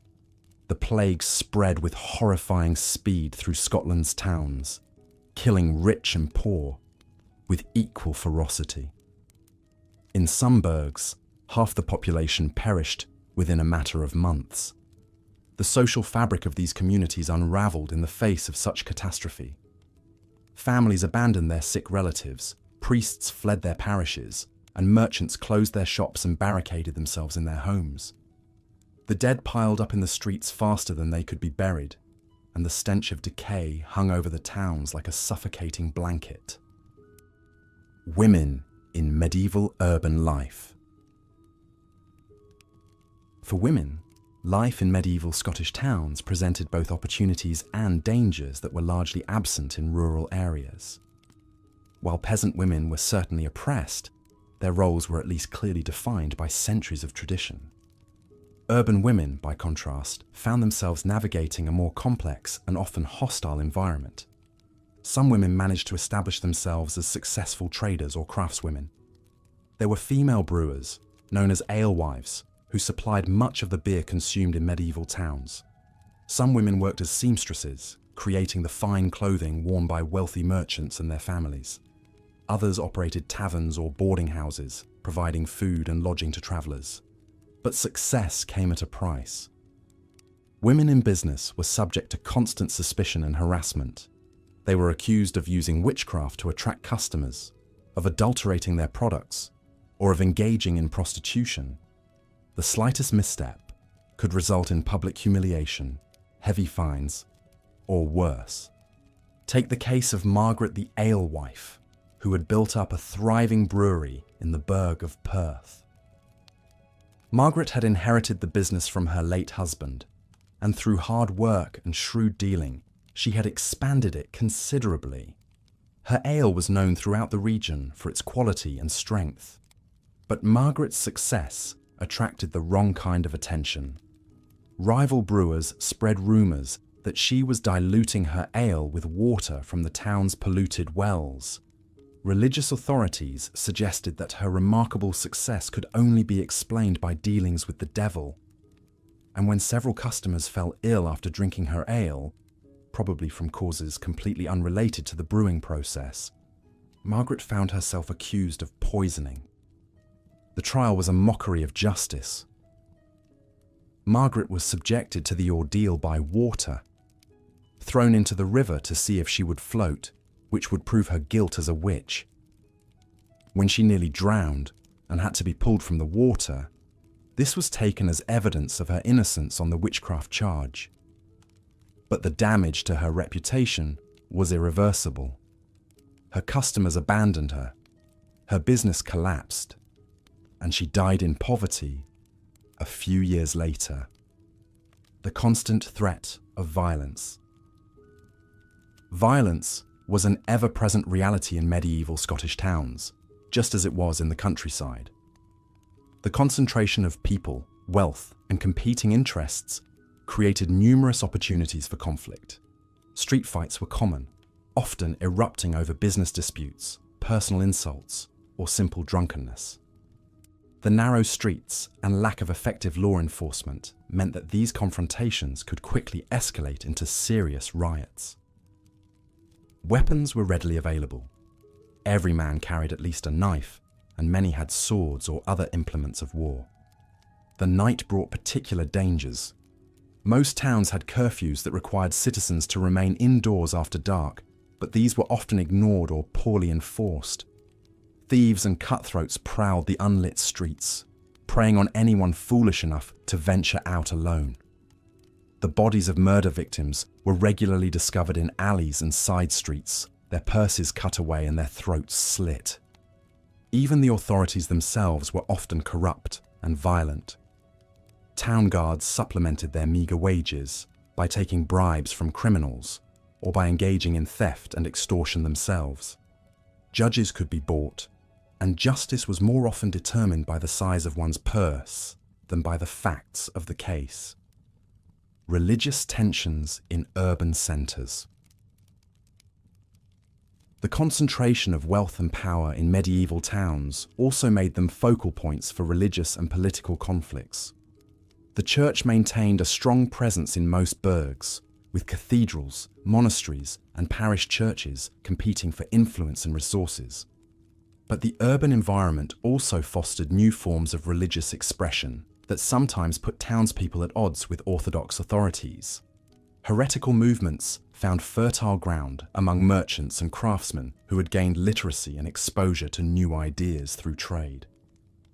The Lollards, followers of the English reformer John Wycliffe, gained a foothold in several Scottish towns during the 14th and 15th centuries.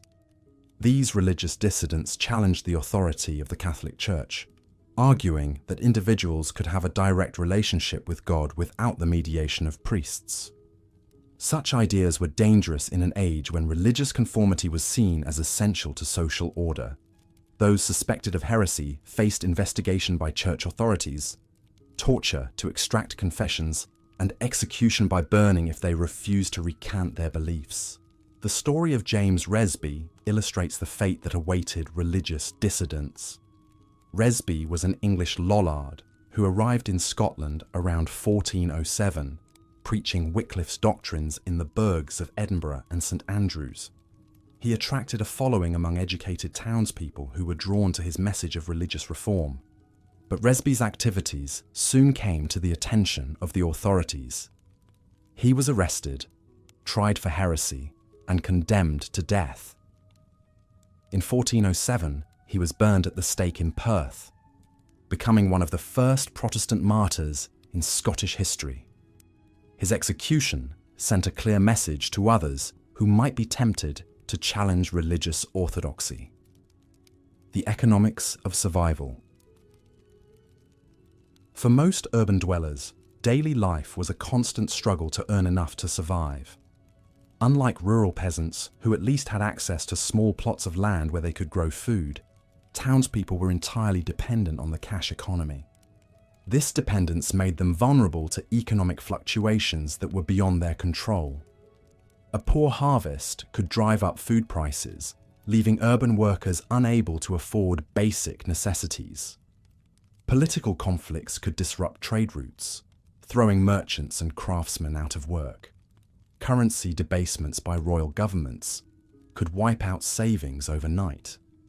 The story of Thomas the Weaver illustrates the precarious nature of urban economic life. Thomas had spent years perfecting his craft, creating fine woolen cloth that was in high demand among the wealthy. He had managed to save enough money to purchase his own loom and set up a small workshop in the burgh of Aberdeen. For a few years, Thomas prospered. His cloth was renowned for its quality, and he had more orders than he could fulfill.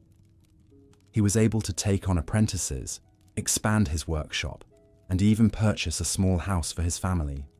But then disaster struck. A war between Scotland and England disrupted the wool trade, cutting off Thomas's supply of raw materials. At the same time, competition from Flemish weavers drove down the price of finished cloth. Thomas found himself caught between rising costs and falling revenues. Within a year, Thomas had lost everything. He was forced to sell his loom, dismiss his apprentices, and move his family into a single room above a tavern. He spent his remaining years working as a day labourer, hauling cargo at the docks and doing whatever odd jobs he could find. The skills that had once made him prosperous were now worthless in an economy that had no place for his craft. Children in medieval towns. For children, medieval towns were particularly harsh environments. While rural children faced many dangers, they at least had access to open spaces and could contribute to their family's survival through simple agricultural tasks.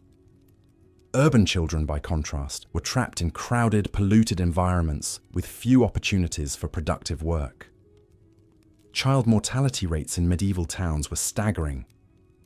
Poor sanitation, contaminated water, and the rapid spread of infectious diseases meant that perhaps half of all children died before reaching adulthood. Those who survived often bore the physical and psychological scars of their harsh upbringing. Children as young as 7 or 8 were put to work in whatever capacity they could manage. They swept streets, carried messages, helped in workshops, and begged for alms. The work was often dangerous. Children working near forges could be burned by hot metal. Those helping with construction could be crushed by falling stones, and those working on the docks could drown in the murky waters of harbours. Education was available only to the children of the wealthy, and even then it was limited. Most urban children grew up illiterate, unable to read or write even their own names. This lack of education trapped them in cycles of poverty, as they were unable to advance beyond the most menial forms of labour. The story of young Mary, an orphan girl in medieval Glasgow, illustrates the plight of urban children.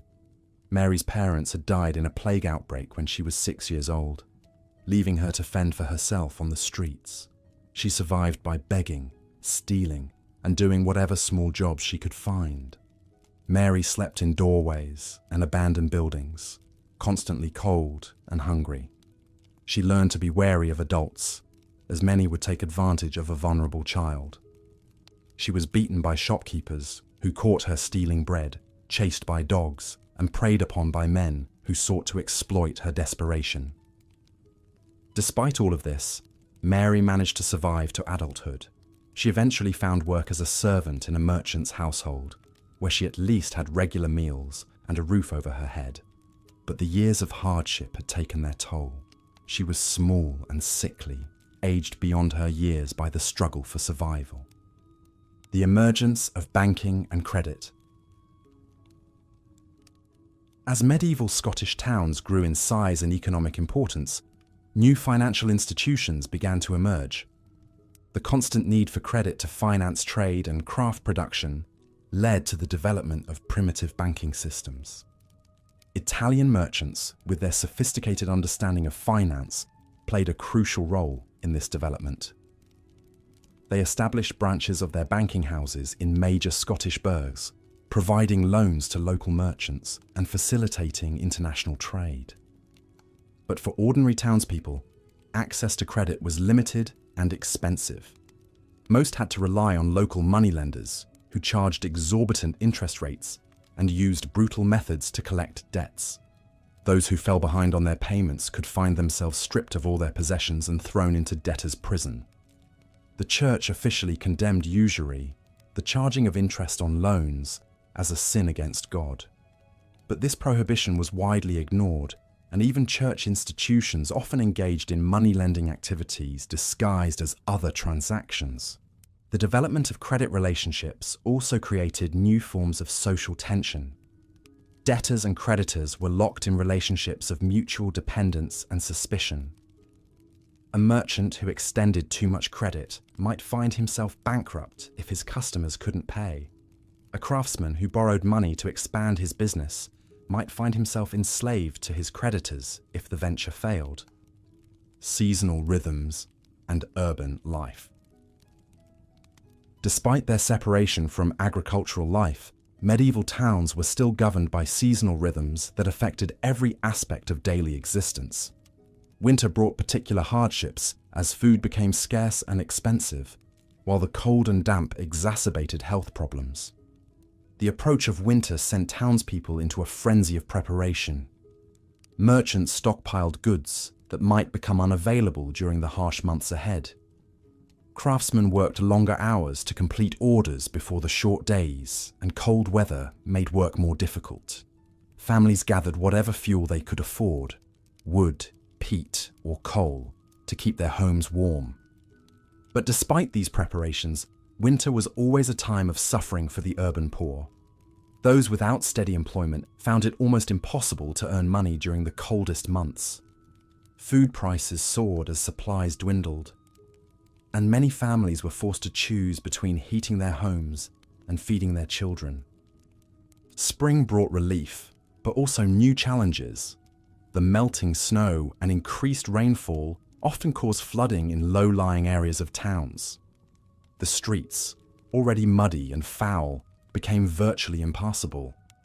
Disease outbreaks were common as contaminated water spread through urban populations. Summer offered the best opportunities for economic activity, but it also brought its own dangers. The heat could make working conditions in workshops and forges almost unbearable. Food spoiled quickly without refrigeration, leading to frequent cases of food poisoning. And the dry conditions increased the risk of fires, which could devastate entire neighborhoods in a matter of hours. Autumn was a time of both harvest and anxiety. While the surrounding countryside might produce abundant crops, townspeople had to compete with rural populations for access to food. Merchants who had gambled on grain futures might find themselves either wealthy or ruined, depending on the success of the harvest. The role of taverns and alehouses. In the harsh world of medieval Scottish towns, taverns and alehouses served as crucial social institutions. They provided not just food and drink, but also warmth, companionship, and a temporary escape from the grinding realities of daily life. These establishments were often run by women, the alewives who brewed the beer that was the primary beverage for most townspeople. Water was often unsafe to drink, so weak ale served as a substitute that provided both hydration and calories. But taverns were also centers of vice and violence. Gambling was common, leading to fights when disputes arose over debts or accusations of cheating. Prostitutes plied their trade in many alehouses, adding another layer of social complexity. And the consumption of alcohol often led to brawls that could spill out into the streets. The authorities viewed taverns with deep suspicion. They were seen as breeding grounds for sedition, where discontented craftsmen and labourers might gather to plot against their betters. Regular raids by town guards were common, and tavern keepers had to maintain a delicate balance between serving their customers and avoiding trouble with the law. Medical care in medieval towns. While medieval towns offered some advantages over rural areas in terms of access to medical care, the reality was that most urban dwellers received little effective treatment when they fell ill. The few trained physicians who practiced in Scottish burghs catered primarily to wealthy merchants and nobles. For ordinary townspeople, medical care was provided by a motley collection of barber surgeons, wise women, and quacks. Barber surgeons could perform basic procedures like tooth extraction and bloodletting, but their understanding of anatomy and disease was primitive. Wise women relied on herbal remedies and folk knowledge passed down through generations, and quacks simply preyed on the desperate, selling worthless potions and promising miraculous cures. The concentration of people in towns also meant that epidemics could spread with terrifying speed. The Black Death was just the most famous of many disease outbreaks that periodically devastated urban populations. Smallpox, typhus, and influenza were regular visitors to medieval towns, each leaving trails of death and suffering in their wake. Hospitals, when they existed at all, were primarily religious institutions focused more on spiritual than physical healing.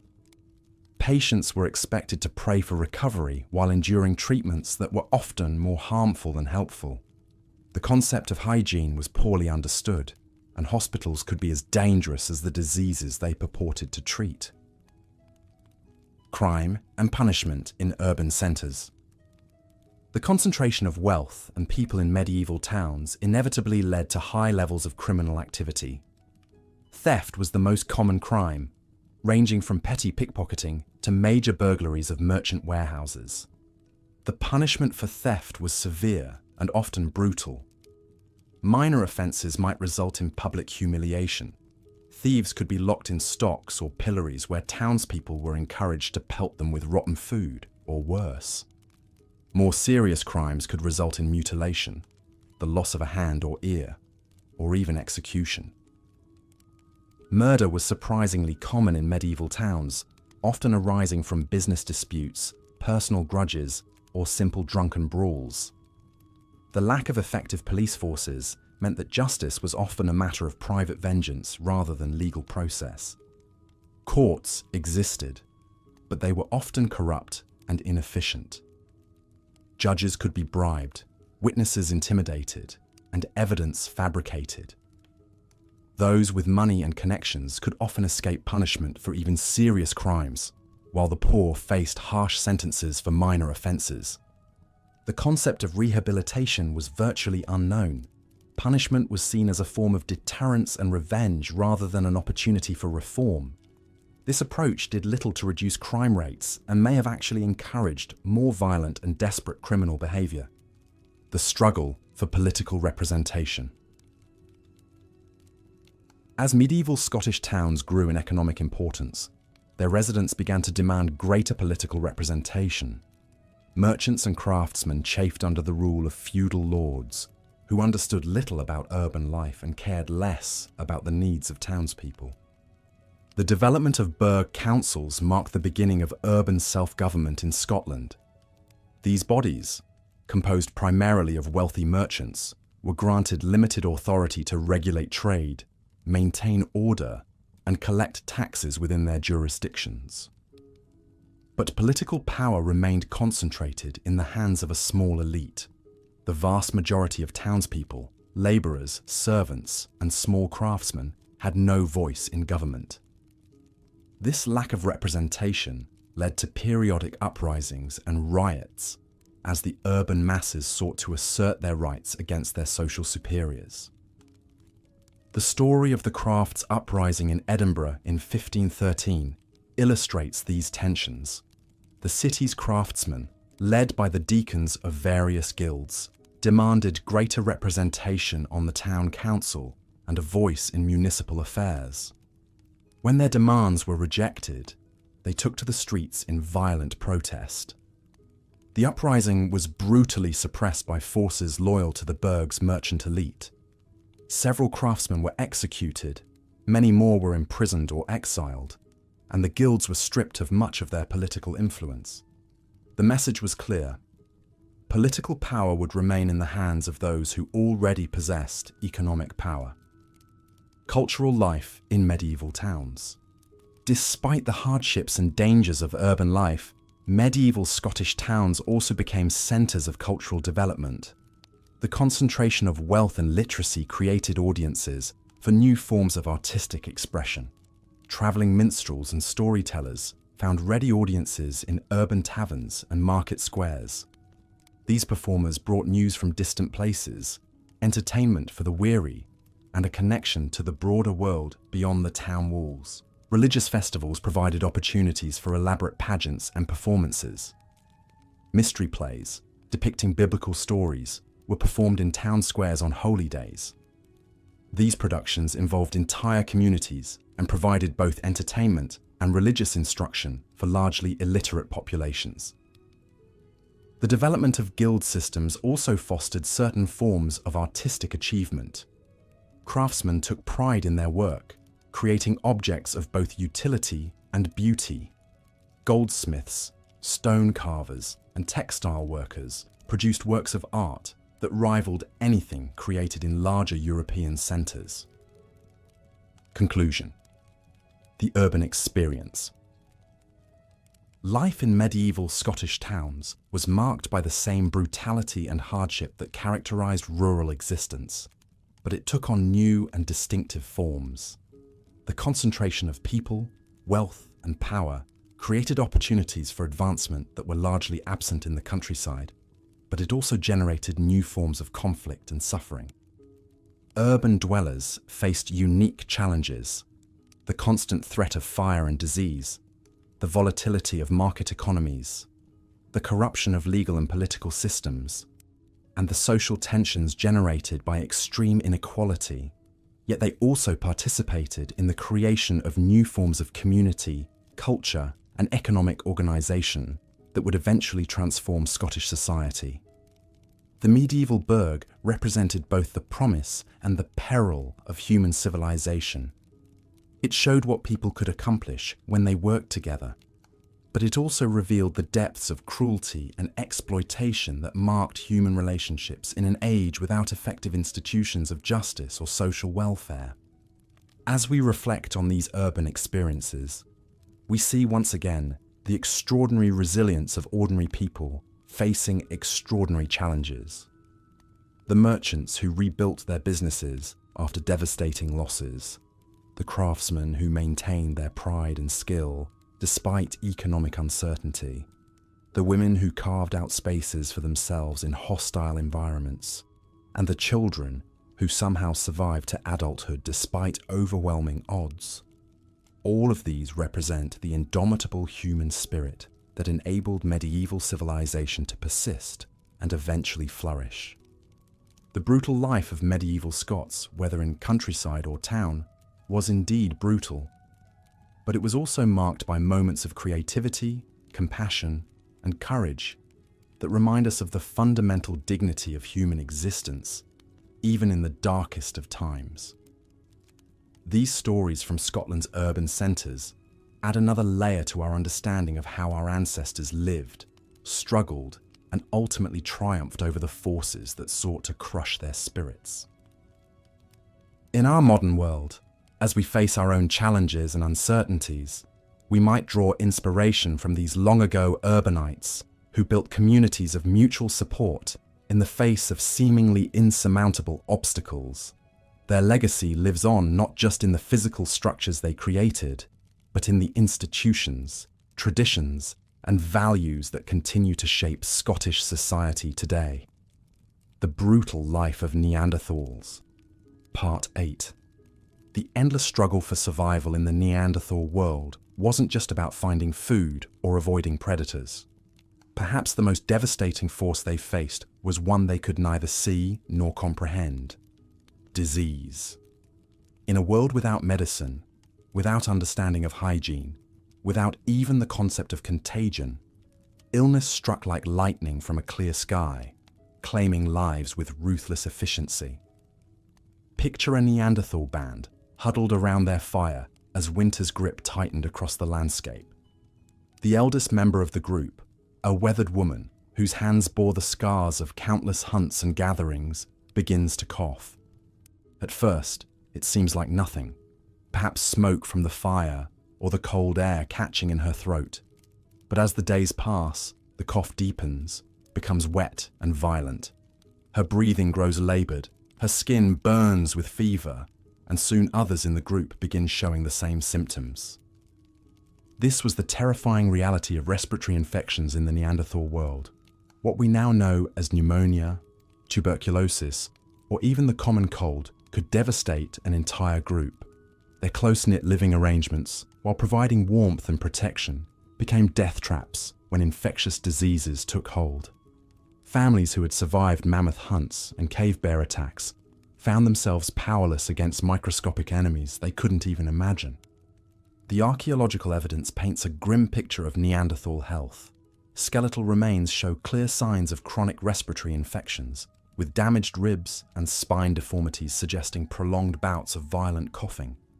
Some individuals display evidence of tuberculosis, a disease that would have been a slow, agonizing death sentence in their world. The infection would have eaten away at their lungs over months or years, leaving them gasping for breath as they struggled to keep up with their nomadic lifestyle. But respiratory diseases were just one of many health nightmares that plagued Neanderthal communities. Parasitic infections ran rampant through their populations. Roundworms, tapeworms, and other intestinal parasites weakened their already stressed bodies, stealing precious nutrients from their meager diets. The constant presence of these parasites meant that even when food was abundant, Neanderthals often suffered from malnutrition and chronic fatigue. Archaeological analysis of Neanderthal coprolites, fossilized feces, reveals the horrifying extent of these parasitic infections. Some samples contain so many parasite eggs that researchers estimate the individuals were carrying massive worm loads that would have caused severe anemia, abdominal pain, and digestive problems. Imagine trying to hunt a woolly rhinoceros while your gut writhed with parasites, draining your strength with every step. The evidence suggests that some Neanderthal groups developed crude treatments for these ailments. Researchers have found traces of medicinal plants in Neanderthal dental calculus, the hardened plaque on their teeth. Yarrow and chamomile, both known for their anti-inflammatory and pain-relieving properties, were apparently consumed regularly by some individuals. This indicates a remarkable level of botanical knowledge and suggests that Neanderthals had developed their own primitive pharmacy. But even more intriguing is the discovery of birch bark tar in some Neanderthal sites. This substance, which requires sophisticated heating techniques to produce, has powerful antiseptic properties. The fact that Neanderthals went through the complex process of making this tar suggests they understood its medicinal value. They may have used it to treat wounds, infections, or even as a primitive form of chewing gum to maintain dental health. However, their attempts at medicine were often overwhelmed by the sheer brutality of their environment. Trauma was a constant companion in Neanderthal life. Skeletal remains show evidence of broken bones, dislocated joints, and severe head injuries with disturbing frequency. One famous Neanderthal skeleton, known as Shanidar 1, shows evidence of multiple severe injuries: a withered arm, a blind eye, and a partially healed skull fracture. Yet this individual lived for years after these injuries, suggesting that his group cared for him despite his disabilities. This care for the injured and disabled is one of the most remarkable aspects of Neanderthal society. At the Cima de los Huesos site in Spain,